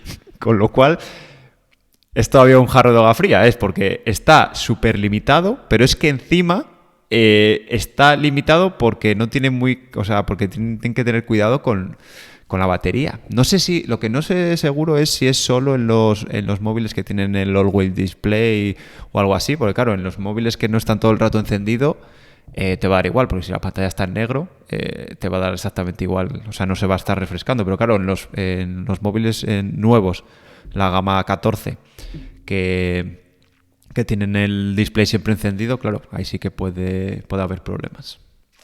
Así que, Julio, claro, recordemos que las actividades en vivo, no son solo, o sea, nosotros hemos puesto el ejemplo de la isla dinámica, pero la isla dinámica está solo en los 14 Pro y 14 Pro Max. Entonces, el resto de la humanidad va a tener las actividades en vivo en la pantalla de bloqueo, que es lo que hemos visto en un momento determinado, como se ve en la pantalla de bloqueo y ahí se activa. Claro, los que no son 14 Pro no tienen una pantalla siempre encendida y por lo tanto van a tener que tocar la pantalla para poder ver ese cambio de actividad. Sin embargo, pasamos de un refresco que yo entiendo que va a estar más limitado en una pantalla siempre encendida a tener otro control. Entonces, claro, no es lo mismo una pantalla que está continuamente encendida, ¿vale? Yo aquí, si tengo el iPhone, ¿vale?, que lo bloqueo, ¿ve? Eso es la pantalla siempre encendida, que se queda como con menor nivel de brillo, y ahí es donde la pantalla está funcionando a 1 hercio. Es decir, un refresco está refrescando la pantalla una vez por segundo. Si yo le envío muchas actualizaciones, por ejemplo, actualizaciones cada 2, 3, 4 segundos, y obligo a que tenga 20, 30 actualizaciones de información redibujando la pantalla por minuto, pues a lo mejor eso durante una actividad de media hora, 1 hora, pues afectará al rendimiento de la batería, muy probablemente, ¿vale? Y como la gente tiene ideas civilinas, pues claro, es un problema. De hecho, en la app que utilizo yo del seguimiento de los resultados, cuando está la pantalla con el siempre encendido, solo muestra el minuto, no muestra los segundos, con lo que yo entiendo que las Live Activity, no sé qué intervalo tienen de actualización, pero calculo que no puedan poner segundos, por eso lo han quitado. Claro, o sea que te va actualizando el minuto de partido. Claro. Entiendo que si en medio, o sea, te va dando la información de por dónde va el partido, pero solo te lo da cada minuto, y luego si hay un gol, entiendo que sí te lo mandará en tiempo real, y entonces ahí sí entrará una segunda actualización dentro de ese minuto, pero como mucho vas a tener 2 actualizaciones de contenido al minuto, lo cual pues es algo que es más moderado. Pero si tú quieres poner segundero, que quitan el segundero porque no me imagino que es que no les dejen actualizarlo cada segundo. Exacto. Y entonces, bueno, ahí, a ver, hay formas, ¿vale? ¿Cómo? Poniendo un cronómetro. Existen widgets que permiten controlar, por ejemplo, cuentas atrás, ¿vale?, que funcionan con la isla dinámica, y ahí sí funciona. ¿Pero por qué funciona? Porque es la aplicación en segundo plano, es decir, es el sistema en segundo plano quien está actualizando ese contador, pero no lo está haciendo desde un servicio en la red, ¿vale? Entonces, hombre, es un proceso que no es lo mismo, no es un servicio de red que tiene que recoger una push notification, levantar la aplicación, actualizar el widget, es algo que lo puede llevar más controlado por el sistema, pero, en fin, es un poco de aquella manera. Así que sí, en principio, pues a ver, está muy bien el tema de las actividades en vivo y la implementación que tiene con la isla dinámica, ¿Quiere decir esto que esto va a ser lo único que hagamos con la isla dinámica? Para nada. Yo estoy convencido que Apple está trabajando a saco, porque recordemos que la isla dinámica va a estar en todos los modelos de iPhones el próximo año, ¿vale? Tanto los modelos Pro como los no Pro, y va a ser la distinción de la gama iPhone a partir de ahora, el notch de la gama iPhone a partir de ahora. Y bueno, pues obviamente habrá muchas más formas de sacarle provecho, pero ahora mismo, como ha pasado con todo lo que Apple ha ido lanzando en una primera versión, pues está más limitado, y en este caso la única forma que un desarrollador puede usar la isla dinámica es con las actividades en vivo. Pero yo entiendo que en futuras versiones habrá muchas más posibilidades de otras APIs que también podrán utilizar la isla dinámica. Entonces, bueno, veremos a ver qué es lo que nos encontramos, y que incluso podamos poner animaciones o que sean incluso pues un poco, por ejemplo, lo que hace Face ID, que se pone con una especie como de tic enorme, así en plan grande y tal, que queda muy chulo, etcétera, etcétera. Veremos a ver. ¿Tú cómo crees que a lo mejor le pueden sacar provecho a eso? No lo sé. De hecho, mira, ahora que comentas lo de Face ID, me pone un poco nervioso que la zona de arriba se difumina cuando sale el Face ID, pero solo la zona de arriba, y queda un poco raro. Tiene un efecto blur la hora y eso cuando sale la animación del Face ID. Me pone un poco nervioso. A ver, está chulo. Supongo que en la siguiente versión te dejen hacer algo a ti también, que cosas salgan de la isla dinámica. Lo único que yo creo que estoy un poco en el mismo caso que ahora. ¿Quién lo va a aprovechar? No sé. A lo mejor lanzan unos alerts que, ¿sabes? Como ahora mismo el Alert View, que hay el Alert View Controller en UIKit, o Alert la función Alert, ¿vale? Que en el protocolo View para SwiftUI, que, bueno, las alertillas estas del sistema de siempre, que la saquen de ahí, por ejemplo, y que dejen una API a los desarrolladores, puede ser. O sea, si nos dejan hacer algo, yo creo que va a ser algo muy dirigido por Apple, ¿sabes? Que te deje eso y convertirlo en una vista con ciertos... Bueno, yo estoy convencido que las notificaciones en la próxima versión de iOS van a estar en la isla dinámica, ¿vale? O sea, ya no van a aparecer de la parte de arriba, sino que van a aparecer desde la isla dinámica cuando el dispositivo está desbloqueado, ¿vale? Recordemos que la isla dinámica solo funciona cuando el dispositivo está desbloqueado. Cuando el dispositivo está bloqueado, la isla dinámica solo sirve para poner un cerrojito que indica que el dispositivo está bloqueado. Entonces, yo entiendo que ahí las notificaciones, cuando el dispositivo está desbloqueado, están en un buen sitio, y como tú bien has dicho, probablemente nos ofrezcan algún tipo de background alert o algo parecido, en el que yo pueda poner ahí también alertas, ¿vale? A lo mejor sustituyendo, porque ahora mismo yo puedo realizar notificaciones push remotas a partir de un APNS, ¿vale? Yo puedo tener mi propio backend que comunique con las APNS de Apple, con el Apple Push Notification Service, en el que lo que se hace es mandar, o sea, técnicamente, yo cuando arranco la aplicación y el sistema me dice, ¿quieres recibir notificaciones? Y tú le dices, permitir, ¿vale? O permitir en el resumen, ¿no? Que eso es una cosa que también está muy bien en las últimas versiones. Cuando tú le das permitir, el sistema genera un ID único de tu dispositivo y de tu instalación de la aplicación. Ese ID yo lo recojo como desarrollador y lo mando a mi backend asociado a tu usuario. Entonces me lo quedo guardado. Tú eres el ABBHJT Juan del Handel, HJ, bla, bla, bla, bla. Es un torrochaco enorme, ¿vale? Una cadena enorme de un UUID prácticamente, ¿vale? No es el formato UUID, pero entiendo que debe ser algo aleatorio y que esté preparado para ser lo suficientemente aleatorio como para que no se repita. Ese token que te identifica a ti, en el sentido que identifica a tu dispositivo y a tu instalación de la aplicación, cuando yo lo recibo en mi lado servidor, yo puedo hacer llamadas a la Apple Push Notification Service desde mi propio backend, enviándole a Apple un payload, que es un recibito, en el que le digo, título de la notificación, tal, sonido asociado, tal, posible dato multimedia, si hay una imagen o lo que sea. Y todo eso lo monto en un pequeño JSON y se lo mando a Apple diciéndole que esto va a este ID, que es el ID tochaco que me ha enviado que identifica tu dispositivo. Cuando eso llega a Apple Apple te lo envía a ti a tu dispositivo y tú oyes el tin, tirín, y entonces te ha llegado algo, ¿vale? Entonces te sale la notificación. Eso serían las notificaciones push remotas. Pero también están las notificaciones push locales. Las notificaciones push locales son cuando yo, desde dentro de la propia aplicación, genero una notificación programada en el tiempo para que salte en un momento determinado o bajo un evento concreto. Yo puedo tener una descarga de red. También se puede. Por ejemplo.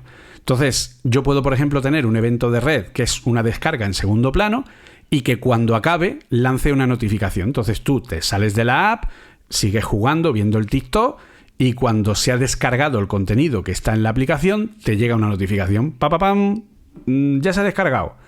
O si estás jugando, esto típico de oh Dios mío, qué inteligente es el Clash of Clans, que está ahí pendiente del cultivo del campo y cuando ha terminado el cultivo me manda una notificación. No. El Clash of Clans sabe que el campo se va a terminar de cultivar dentro de 10 minutos y te programa una notificación push para que dentro de 10 minutos salte de manera local. Entonces dentro de 10 minutos saltará y dirá ya está terminada el cultivo de la patata que has puesto no sé dónde, ¿vale?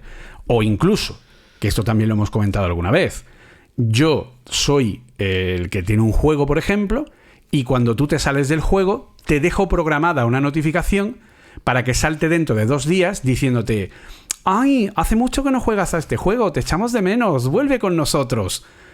Y cuando pasan los 2 días y no has vuelto a abrir el juego, te salta la notificación y dices ¡oh, Dios mío! Los vikingos tienen una depresión porque no estoy jugando con ellos. Y no, es una notificación que estaba preinstanciada la última vez que te saliste y que cuando abres el juego antes de que pasen esos 2 días, detecta que tienes esa notificación programada y la anula. Y entonces ya no te salta, ¿vale? Entonces, todos esos son los pequeños truquitos, ¿vale? Para que tengas esas notificaciones en local. Son las 2 opciones, ¿no? Entonces, sería interesante que Apple me permitiera, ahora que me permite hacer background task en SwiftUI, que es una de las formas que tengo de actualizar la información de las actividades en vivo, yo puedo tener un modificador .backgroundTask dentro de SwiftUI que me permite hacer tareas en segundo plano que van a seguir ejecutadas cuando el usuario cierre la aplicación, porque van a ser un elemento independiente. De forma que si tú tienes una generación de un dato, o una carga de información que lleva varios minutos, o un procesamiento de lo que sea, o una subida al servidor, o una descarga desde el propio servidor, tú puedes cerrar la app y eso va a seguir trabajando en segundo plano y se va a seguir realizando. Ahí sería interesante que nos dieran una opción de decir, envía notificación local y que la propia isla dinámica te muestre también ese tipo de alertas en directo, que bueno, podría ser interesante. Ahora se me acaba de ocurrir una de las razones por las que a lo mejor Apple todavía no ha hecho eso de que salgan las notificaciones push desde la isla dinámica. Y es que la isla dinámica, lo chulo que tiene de ocultarla, ¿vale? Y parecer que no hay nada ahí, sino que se integra con la propia interfaz, es que utiliza el modo oscuro, o sea, utiliza tonos negros, ¿vale? Para camuflar esa zona en la que realmente no hay pantalla, ¿vale? Entonces, claro, tendrías que mandar las notificaciones, incluso estando en el modo claro, en modo oscuro. Y hay un problema que yo me di cuenta o leí sobre ello cuando implementaron el modo oscuro en todo iOS. Y es que para personas con problemas de visión o demás, leer letras negras sobre fondo claro, digamos letras oscuras sobre fondo claro, es mucho más sencillo que el contrario, ¿vale? Que leer letras oscuras, al revés, letras claras sobre fondo oscuro.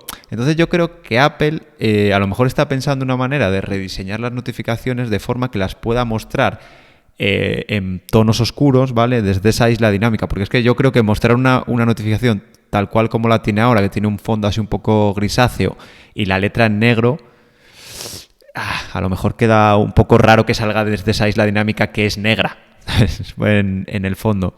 Entonces, no sé, yo creo que por ahí le tienen que dar una vuelta, porque ya te digo, queda muy chulo la integración de la isla dinámica, pero tienes que jugar con tonos oscuros, ¿vale? Porque si no tiene sentido, porque claro, precisamente juegas con que en esa zona no puedes pintar nada, entonces es negro. Y la verdad que es una idea que no se nos hubiese ocurrido a nadie, la verdad que tiene esa idea, y de hecho yo cuanto más las uso es que realmente no te das cuenta de que no hay nada ahí detrás, ¿vale? Lo hacen tan bien que no te das cuenta que realmente cuando te llaman te aparece ahí como el bannercillo. Está muy bien pensada las interfaces para que no te des cuenta de que realmente ahí no se puede pintar nada. Entonces yo creo que por esa parte Apple tiene ahí un reto un poco en pensar y rediseñar las notificaciones de forma que encajen con esa dinámica, pero yo ojalá, Julio, tengas razón y el año que viene tengamos ya no solo que Apple lo utilice en sus propias aplicaciones, sino que encima nos dé una API para poder utilizarlo nosotros en las notificaciones. Una de las asignaturas más pendientes que tiene Apple es el tema de las tareas en segundo plano, ¿vale? Siempre ha sido la gran limitación por parte de Apple, con la excusa de vamos a controlar mejor la autonomía del dispositivo, que es un poco pues, lo que hemos estado comentando ahora de la frecuencia de actualización de las actividades en vivo, ¿no?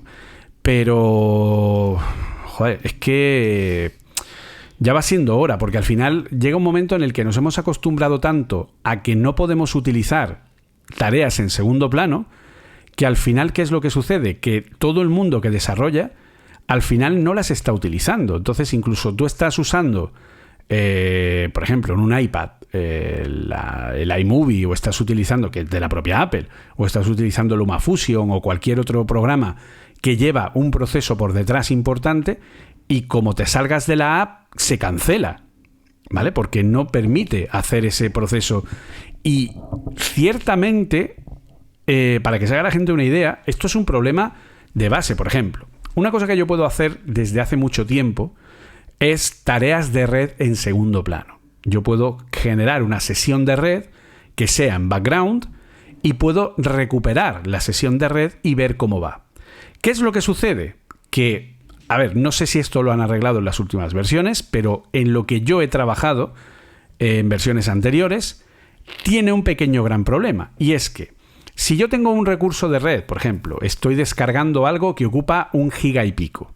Y entonces, pues eso está de fondo descargando y el usuario se sale. Si el usuario se sale, la app obviamente se suspende. Cuando el usuario vuelve, yo capturo el delegate correspondiente de entrada a la aplicación y pregunto a la aplicación, ¿hay alguna sesión de red en segundo plano que esté activa para mí en este momento? Y el sistema te dice, sí, estoy yo, ¿vale? Y entonces recuperas a través del ID que tú le has dado a esa sesión de red y puedes ver por dónde va. Puedes recuperar su control, puedes ver por dónde va y puedes actualizarle el porcentaje de descarga a esa persona. Por lo que yo puedo cerrar la aplicación cuando va por el 20%, mirar un correo, volver a mi aplicación y que automáticamente la barrita de progreso haga plof y se ponga en el 70 porque ese proceso en segundo plano ha seguido ejecutándose mientras y lo he podido recuperar. ¿Qué es lo que sucede si el usuario le da por cerrar la aplicación hacia arriba, cerrándola por completo? Que el proceso en segundo plano sigue existiendo, el proceso de red sigue existiendo, pero yo pierdo el control. Si el usuario vuelve a arrancar la aplicación y pregunto, oye, ¿está este proceso en segundo plano para que yo lo recupere? Y el sistema te dice, no sé de qué me hablas, no tengo nada tuyo. Pero en realidad sí lo tiene. Es un proceso que está en segundo plano, que está descargando en segundo plano y que cuando acabe ejecutará el closure correspondiente que tú le has puesto a ese proceso para que copie el contenido. Entonces, la única manera que tienes de saber si ese proceso de descarga ha terminado es preguntarle al file document si hay algún fichero que está ahí sin tener el tamaño completo de fichero y decirle, pues hay una tarea, pero, insisto, no puedes recuperarla, o sea, se queda como muerta porque si el usuario cierra la aplicación yo ya no puedo recuperar esa información. Entonces es una cosa un poco de aquella manera, es como decir, oye, Apple, ¿de verdad? O sea, entonces ese es el gran problema de las tareas en segundo plano, que si el sistema las tiene que manejar, ¿vale? Hola, gente de Apple, si nos escucháis, pues un pequeño tip de cómo podría hacerse, creo yo, en mi humilde opinión, ¿vale? Si yo tengo una tarea en segundo plano, déjame darle un ID y déjame recuperar esa tarea tal cual estaba cuando la aplicación vuelva de nuevo a activarse. para poder darle al usuario el decirle, oye, pues esta tarea va por aquí o va por allí. Que luego Apple suspende esa tarea, porque también puede pasar, porque estamos en un modo de bajo consumo, porque estamos en, yo qué sé, porque no hay suficientes recursos en el sistema, porque estamos haciendo algo que lo ha parado. No pasa nada, pero devuélveme la tarea en segundo plano. Si yo tuviera la libertad de poder generar tareas en segundo plano, tener un ID y una API que cuando la app vuelve, yo le pregunto, oye, devuélveme todas las tareas en segundo plano que tengo, y me devuelve esos IDs y yo recupero esas tareas y puedo seguir viendo por dónde van y puedo controlarlas, o incluso puedo cancelarlas si me apetece, pues oye, sería genial, pero no terminan de darle ese punto de funcionamiento, al menos en lo que yo he probado. No sé si hay algo nuevo que a lo mejor no he descubierto. A ver, yo cuando estuve, ya creo que hace tiempo que no enredo con el background, pero en su día cuando estuve era muy confuso porque, por ejemplo, tú cerrabas, o sea, mandabas la aplicación en segundo plano y te deja como, según el tipo de tarea, te deja, o lo que estés ejecutando, te deja como o timers y cosas así, te deja como 30 segundos o así de margen una vez que está en background. Puedes ampliarla hasta 180 segundos si la ejecutas como tarea de background, pero luego salió una versión nueva y cambiaban esta implementación. O sea, siempre fue como muy raro. Luego sacaron, como dices tú, para las tareas de red, porque es que nos imaginamos en una aplicación que tienes un chat y claro, tú envías el mensaje, pero a lo mejor es una imagen o bueno, es un mensaje y en ese momento no hay buena cobertura y claro, el usuario dice ok, ¿sabes? Le responde ok y sale de la aplicación inmediatamente, ¿vale? La pone en segundo plano y ya no vuelve a mirar para ella. Claro, si lo haces como un envío normal al servidor, pues te la puede cortar. O sea, ya digo que te da como un poco de margen, creo que eran 30 segundos, pero si no lo inicias como una tarea en background, te lo corta y creo que esos 30 segundos que estoy diciendo de margen, si el usuario, que mucha gente tiene la manía de decir ok y mata la aplicación, ese mensaje se queda sin mandar. Y de hecho yo en algunas aplicaciones que he tenido tenía ese problema. No, es que dice que no manda los mensajes. Y le veías, no, claro, yo lo mando y cierro. Claro, pues mientras llega y el sistema me ha cortado el grifo. Y sí que, primero que mucha gente no lo sabe, de hecho mucha gente tenía problemas. Iniciaba, yo qué sé, una carga de un fichero o lo que sea, y como no le ponía que este era una carga y que se ejecutase en background, pues el sistema, en cuanto tú cierras la aplicación, te lo quita. Y luego, como dices tú, hay mucha gente que cierra la aplicación y luego, si está en segundo plano, la puedes recuperar. Pero si no está en segundo plano, ya fluflu, lo que dicen, y ya es imposible recuperar esa tarea. Yo creo que Apple está muy bien, ¿vale? O sea, iOS, creo que desde el minuto 1 lo enfocaron en rendimiento, en batería, en no hagas muchas cosas en segundo plano, pero jope, la tecnología ha ido avanzando, o por lo menos avísame, ¿vale? Avísame, oye, para hacer esto, porque yo creo que Apple hay veces que no es capaz de transmitir a los desarrolladores cómo deberían hacer las cosas, y los desarrolladores no es que tengamos mala leche y querramos ocupar los recursos de la aplicación, sino que simplemente no sabemos muy bien cómo hacer ciertas cosas, porque en esto que estoy diciendo, la mayoría de las tareas de red, o sea, salvo las que son fundamentales para la interfaz, muchas deberían hacerse en segundo plano para evitar estos problemas, para evitar que si el usuario sale de la aplicación o le llega una notificación de otra aplicación y se va de la aplicación, eso se sigue haciendo en segundo plano. Pero es que eso lo sabe muy poca gente. Y Apple, como digo, no da muchas pistas. O sea, tienes que buscarlo muy bien para saber cómo funciona toda esta parte de modos de background. Y ni te cuento, Julio, cuando he tenido ya hace tiempo también que no me peleo con ello, pero yo trabajé mucho con beacons. Pues los beacons era una fiesta. No se sabía muy bien cuando sí que funcionaban, cuando no. Luego, por ejemplo, lo de capturar la localización en segundo plano. O sea, primero alguna gente te decía, no, en segundo plano, en segundo plano sí, pero te deja unos segundos. Otros te decían, no, si pones geocercas sí que puedes, y vas poniendo geocercas y le vas pillando. O luego también hay una que, aunque la aplicación esté cerrada, es como un servicio al que te suscribes y te da las localizaciones importantes, o sea, los cambios importantes de localización, que no es muy fino, a lo mejor cada 500 metros, que a lo mejor para traquear un viaje te da. Pero es que eso tienes que buscarlo en el fondo del fondo de la documentación de Apple. O sea, es imposible saber muy bien a qué te enfrentas y no sé. Estábamos diciendo que Apple está aumentando la documentación, pero no queremos volumen de documentación, queremos que esté bien organizada. O sea, que haga un artículo con los modos de background y te explique todas las opciones que hay y todos los cambios que pueda haber y cómo tienes que hacer las cosas y ejemplos, porque hay muchas aplicaciones de ejemplos en cada WWDC ponen aplicaciones de ejemplo, pero al final es que son ejemplos de A, B y C. Como te pases un poquito o quieras hacer algo un poco especial, es imposible. Básicamente. De hecho, para que nos hagamos una idea, ¿vale? Podemos ver, aquí he puesto en un momento, y así nos permite verlo de una manera un poco más clara, ¿vale? He puesto aquí lo que serían los modos de background que tenemos en los dispositivos, ¿vale? Y como podemos ver, tenemos modo de audio, AirPlay y Picture in Picture. Este modo lo controla completamente el sistema. Tú lo único que haces es utilizar la API normal de reproducción de audio y él ya se encarga de ponerlo por AirPlay, por audio, tal y cual. Es decir, que yo, cuando me salgo de la app, lo que hago básicamente es que en vez de controlar yo el ciclo de reproducción de audio, lo que hago es cedérselo al sistema y por lo tanto cuando la app se cierra, pues el audio, el vídeo, lo que sea, se sigue reproduciendo.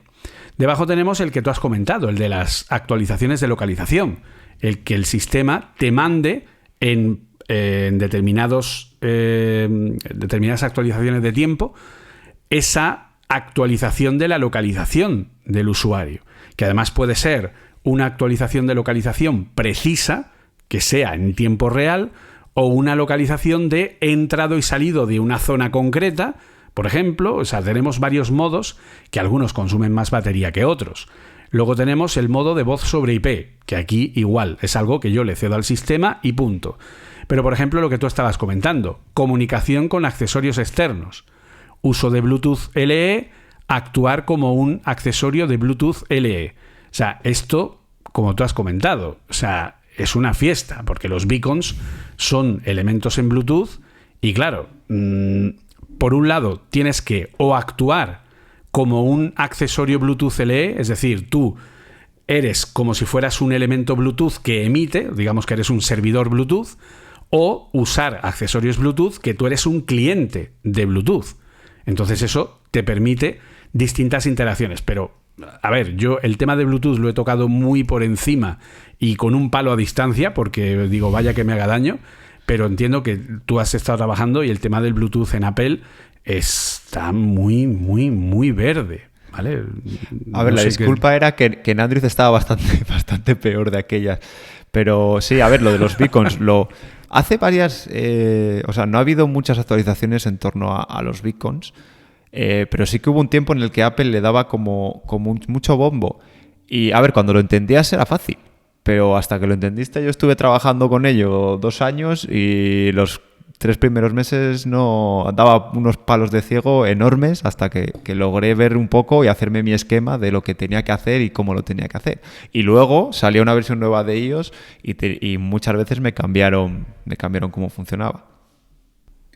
Es que no veas. Luego aquí tenemos el background fetch, que son peticiones en background de un determinado tipo, es decir, es pues una solicitud de información o lo que sea, las notificaciones remotas, que esto es lo que hemos comentado de las push notifications, porque las push notifications pueden tener acciones que provoquen ejecución de código dentro de tu aplicación, ¿vale? Que eso es una cosa que no sé por qué Apple no explota más, es decir, imaginad, por ejemplo, que yo tengo porque nosotros sabemos que yo tengo notificaciones normales, ¿vale? Yo recibo una notificación, esa notificación salta, yo le digo que la he visto y punto. Pero yo puedo hacer acciones de notificación.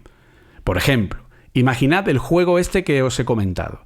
Yo podría hacer un botón de acción que dijera recolecta el trigo. Y al darle al botón, el trigo se recolectaría sin tener que entrar en la aplicación.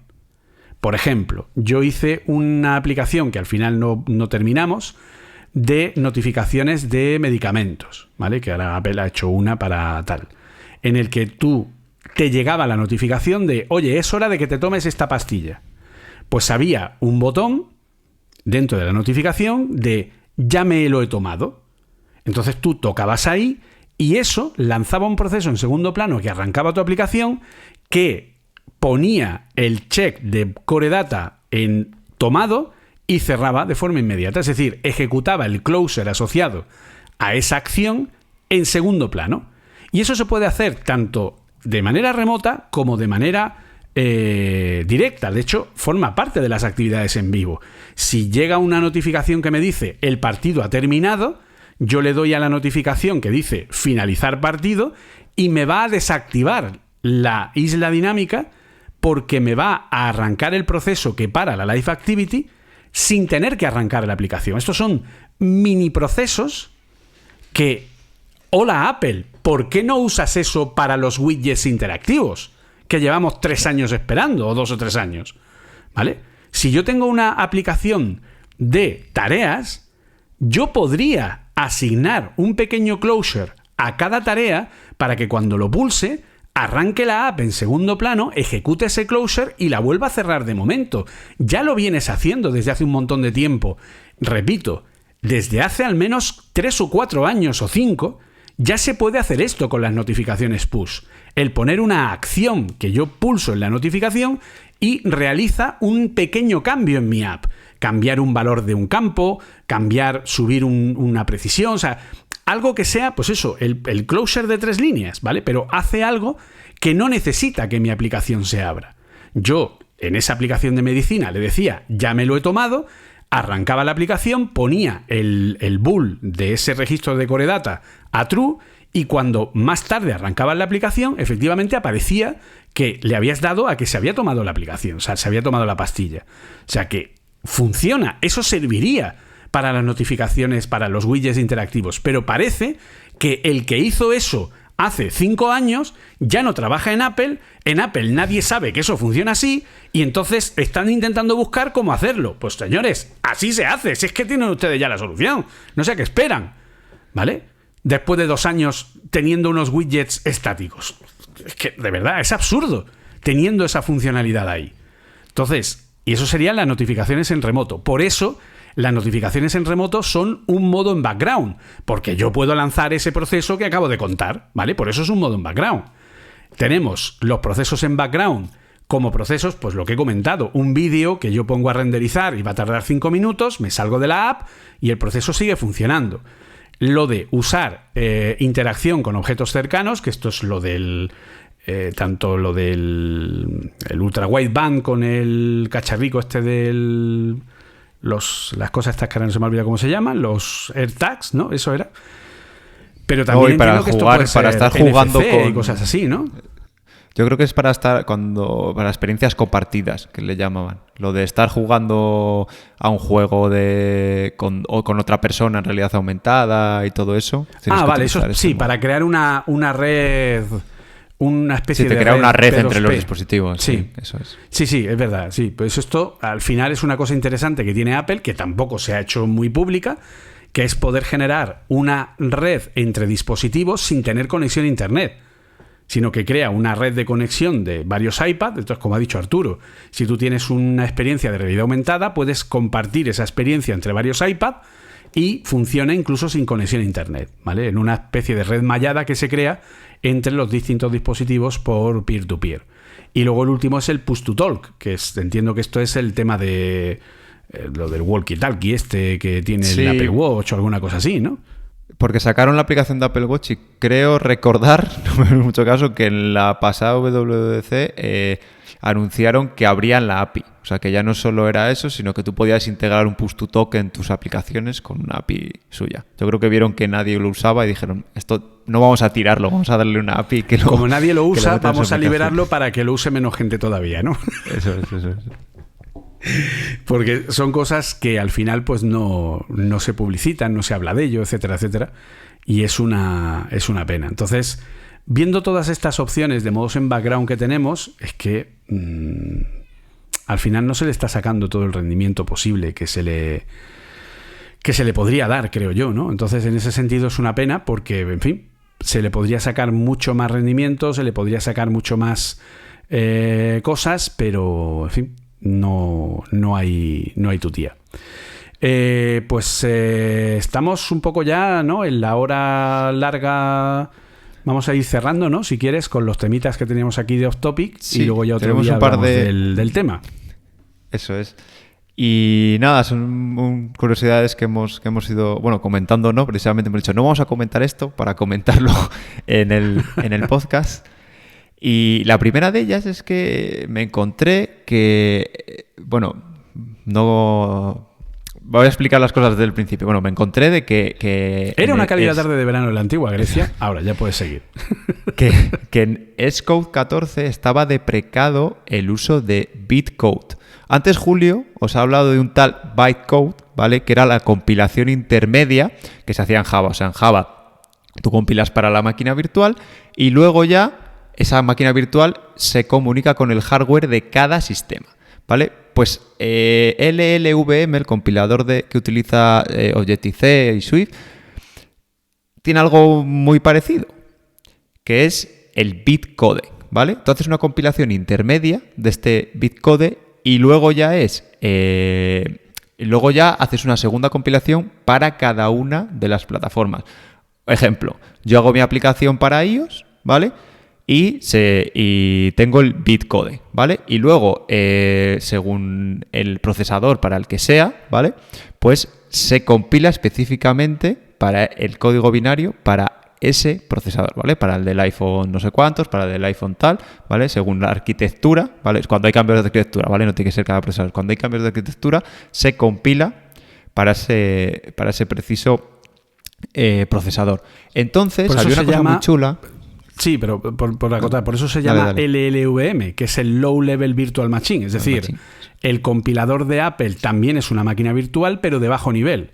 Hace la primera compilación igual que la que haría Java, traduce a bitcode, y de bitcode luego ya se lo lleva a binario, que es el proceso de traducción en tiempo real que hace la máquina virtual Java, que es la que consume más memoria, más recursos, etcétera, que el compilador lo hace como un segundo paso en Apple y por eso es ejecución binaria.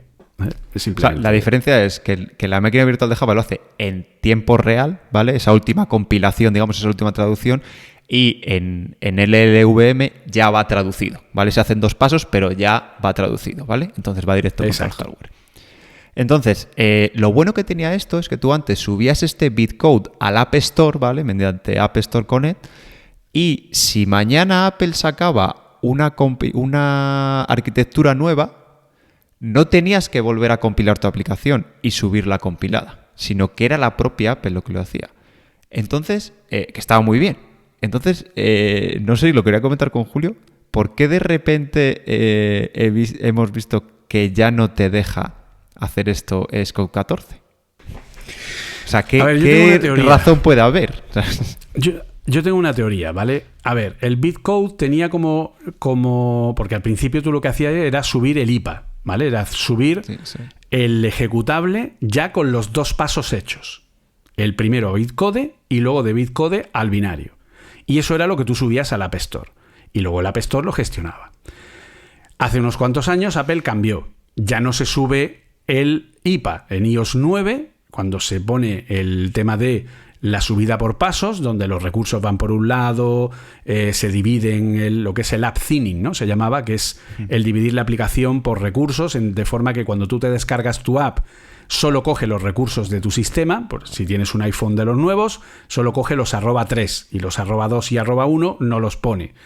Igual el binario. Cada binario está compilado para el chip concreto que tiene nuestro sistema. No podemos olvidar que los iPhone 14 Pro que tenemos Arturo y yo tienen ARM-V9. Son los primeros chips de Apple que tienen la versión 9 del conjunto de instrucciones de ARM que salió el año pasado.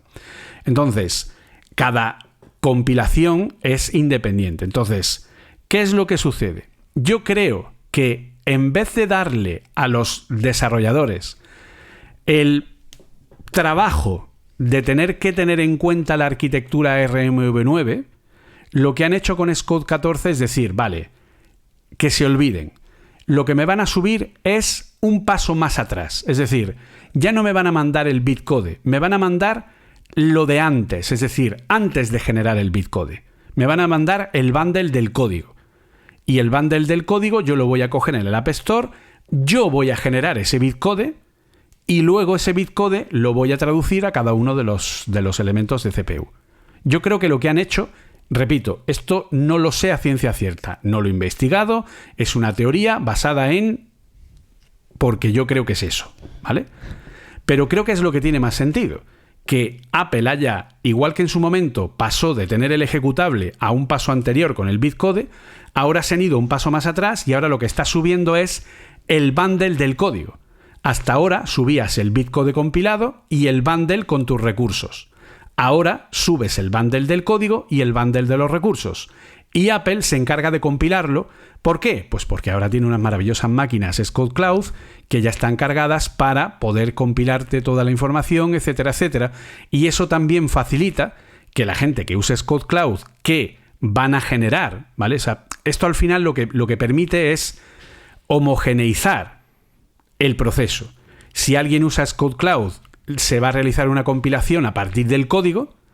Si ahora lo subo también por Archive al App Store, el App Store también lo hace de la misma forma con Xcode Cloud. Es decir, cogiendo tu bundle de código y enviándolo para que genere el bitcode, y así, si el día de mañana Apple decide poner, por ejemplo, la nueva arquitectura esta en la que está RISC-V, ¿no? Que es en la que está ahora Chris Lander, por ejemplo, si quisieran poner o pasar de la arquitectura ARM a RISC-V dentro de 3 o 4 años, o sacar algún equipo que tuviera RISC-V en vez de ARM, yo me olvido, porque al final llegará un momento en el que ni siquiera tendré que elegir la arquitectura en Xcode, sino que directamente yo subiré el bundle de código y el bundle de elementos y él ya se encargará de compilarlo todo, ¿vale? Esa es mi teoría. Insisto, teoría basada en cero, en mi conocimiento y en mi intuición, ¿vale? Pero creo que es lo que tiene más sentido, ¿vale? Bueno, sea o no, hemos hecho un repaso de cómo funcionan las arquitecturas y además me has dado pie al siguiente off topic. Porque me he encontrado, todo empezó en la cálida tarde de la antigua Grecia. Hay muchas cálidas tardes en la antigua Grecia que empezaron cosas importantes. Todo empezó con unos correos que me llegaban de Firebase, donde me decían que en Crashlytics faltaban los ficheros del símbolo.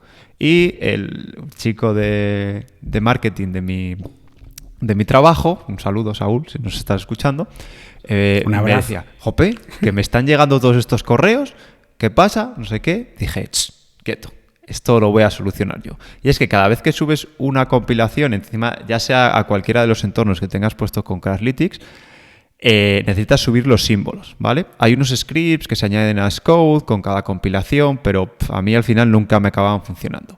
Y ahora que nos hemos migrado los entornos de preproducción y de producción a Xcode Cloud, pues claro, no se estaba ejecutando bien, entonces los tenía que subir a mano. Y a lo mejor para la versión de Pro todavía te lo compro, pero para muchas versiones que sacamos en Pre para que vayan haciendo QA, pues es un rollo. Tenías que entrar a hacerlo. Y aparte ahora, como te lo compila Xcode Cloud, no tienes manera de obtener... Bueno, sí tienes manera. Te tienes que meter en Xcode Cloud, ver la compilación, entrar allí a los ficheros que genera, buscarlo y subirlo. Un rollo, ¿vale? Pues descubrí, que seguramente que lo sepáis si habéis utilizado Xcode Cloud, que se pueden añadir tus propios scripts cuando haces una compilación. Además hay varios tipos de scripts. Puedes hacerlo antes de la compilación, después de la compilación, ¿vale?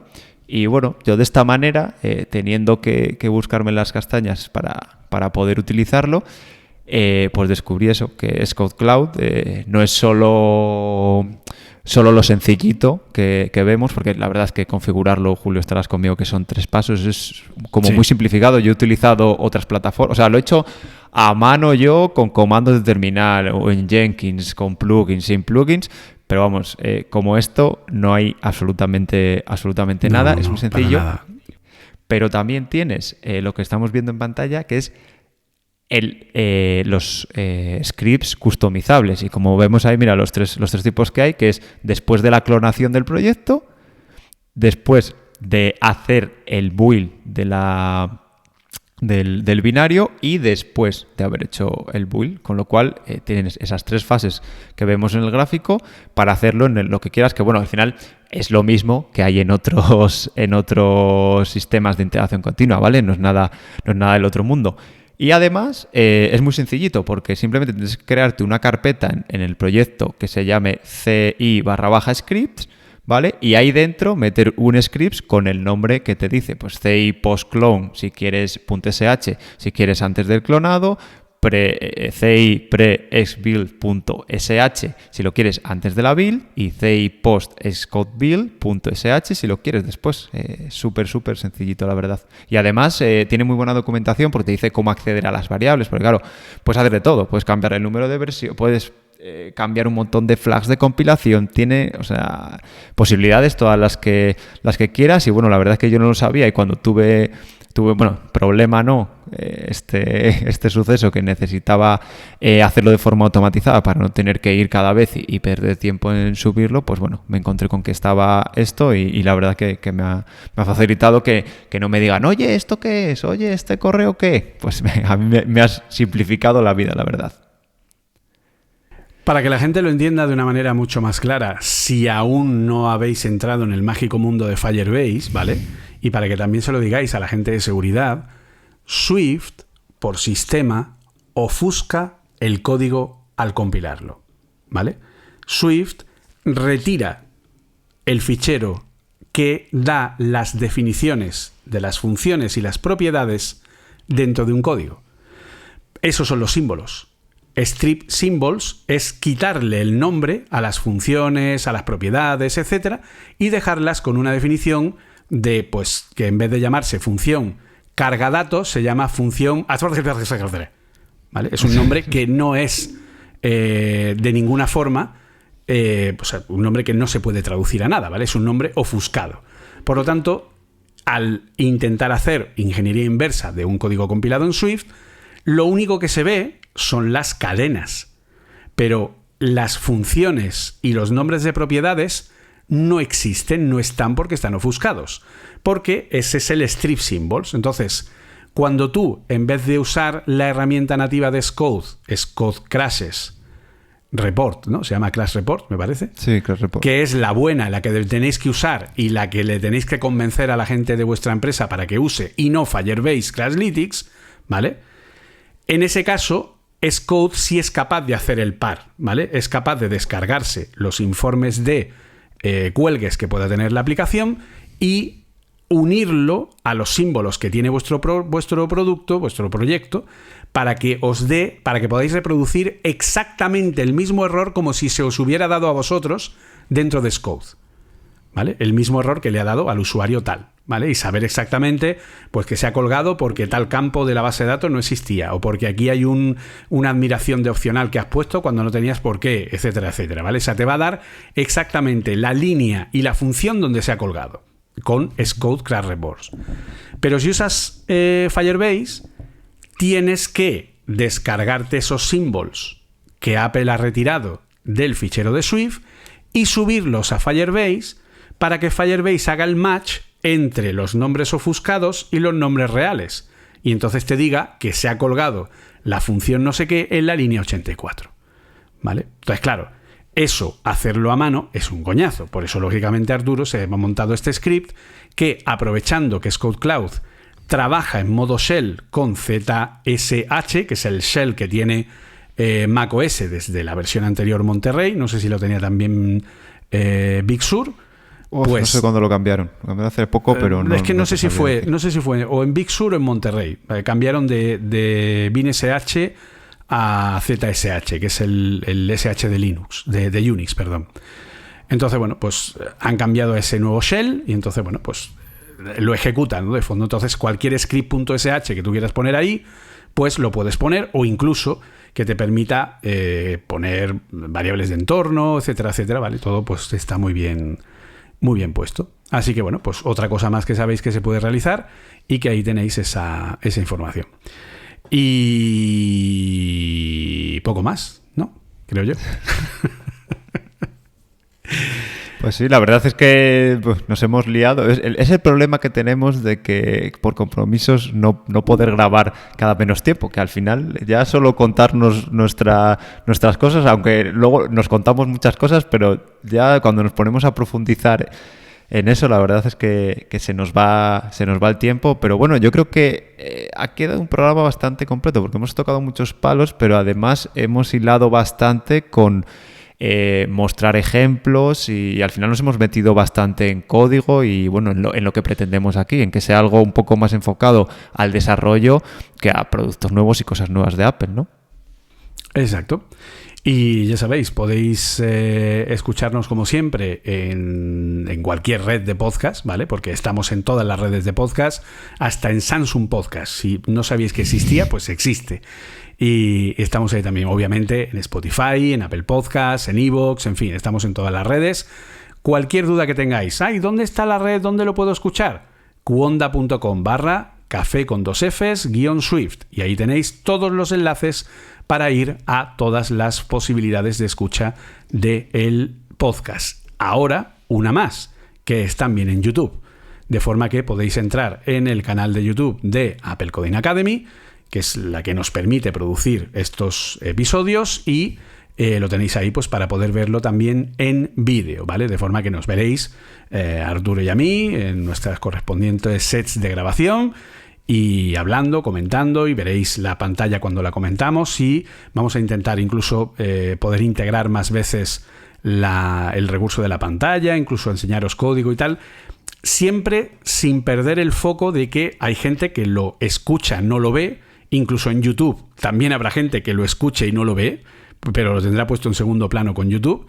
Y entonces siempre vamos a intentar que no perdáis esa parte. También, por si hay gente que también sé que nos escucha, gente que tiene algún tipo de imposibilidad visual, es decir, gente que tiene problemas que son invidentes o tienen una reducción de la capacidad visual, tienen capacidad visual reducida y por lo que sea pues no pueden verlo, pues que también hablado puedan seguir lo que estamos comentando, ¿vale? Siempre vamos a tener mucho cuidado con eso para hacer podcast accesibles, que eso siempre es algo muy bueno a tener en cuenta. Así que ahí también estaremos. Y poco más, Arturo. Despídete, dinos dónde puede encontrarte la gente, dónde puede localizarte, etcétera. Sí, pues el punto más fácil es en mi página web, www.arturoribas.com. Allí tenéis toda la información. En Twitter como @ArturoRibasA, que la verdad es que últimamente, como no tengo tiempo, le estoy dedicando menos, pero suelo estar por ahí. Y luego en mi otro podcast que se llama Vidas Digitales. Que ya estáis ahí otra vez a tope cuando se puede, vuelto, ¿no? Pero bueno. Sí, tengo el mismo problema que aquí. Hay que las obligaciones familiares lo que tiene, y si encima lo unes a las laborales, pues entonces ya apague y vámonos. Exacto. Y yo pues igual, yo no tengo hijos pequeños, los tengo más grandes, pero tengo muchos hijos que son todos mis alumnos, que por suerte pues en el Swift Developer Program que ahora estoy dando son de gente que está en la formación son 20, si no recuerdo mal, aunque no todos vienen a clase todos los días, hay algunos que lo siguen por grabaciones. Y luego pues también la gente de Globant, la gente que hemos terminado ahora de Brains, etcétera.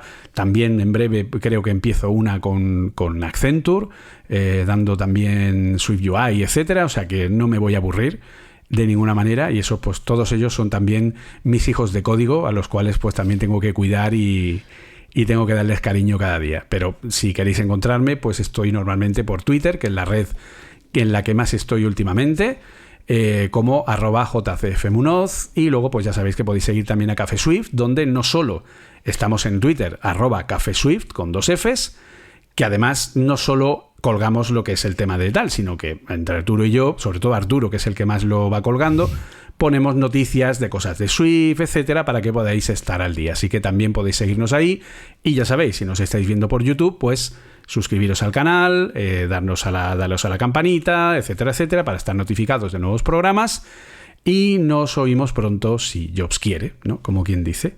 Y mientras, pues como decimos siempre aquello de que juguemos, ¿no? Pues dilo tú y ya cerramos. Pues no recordad, jugad con el código. Chao. Chao, bye bye.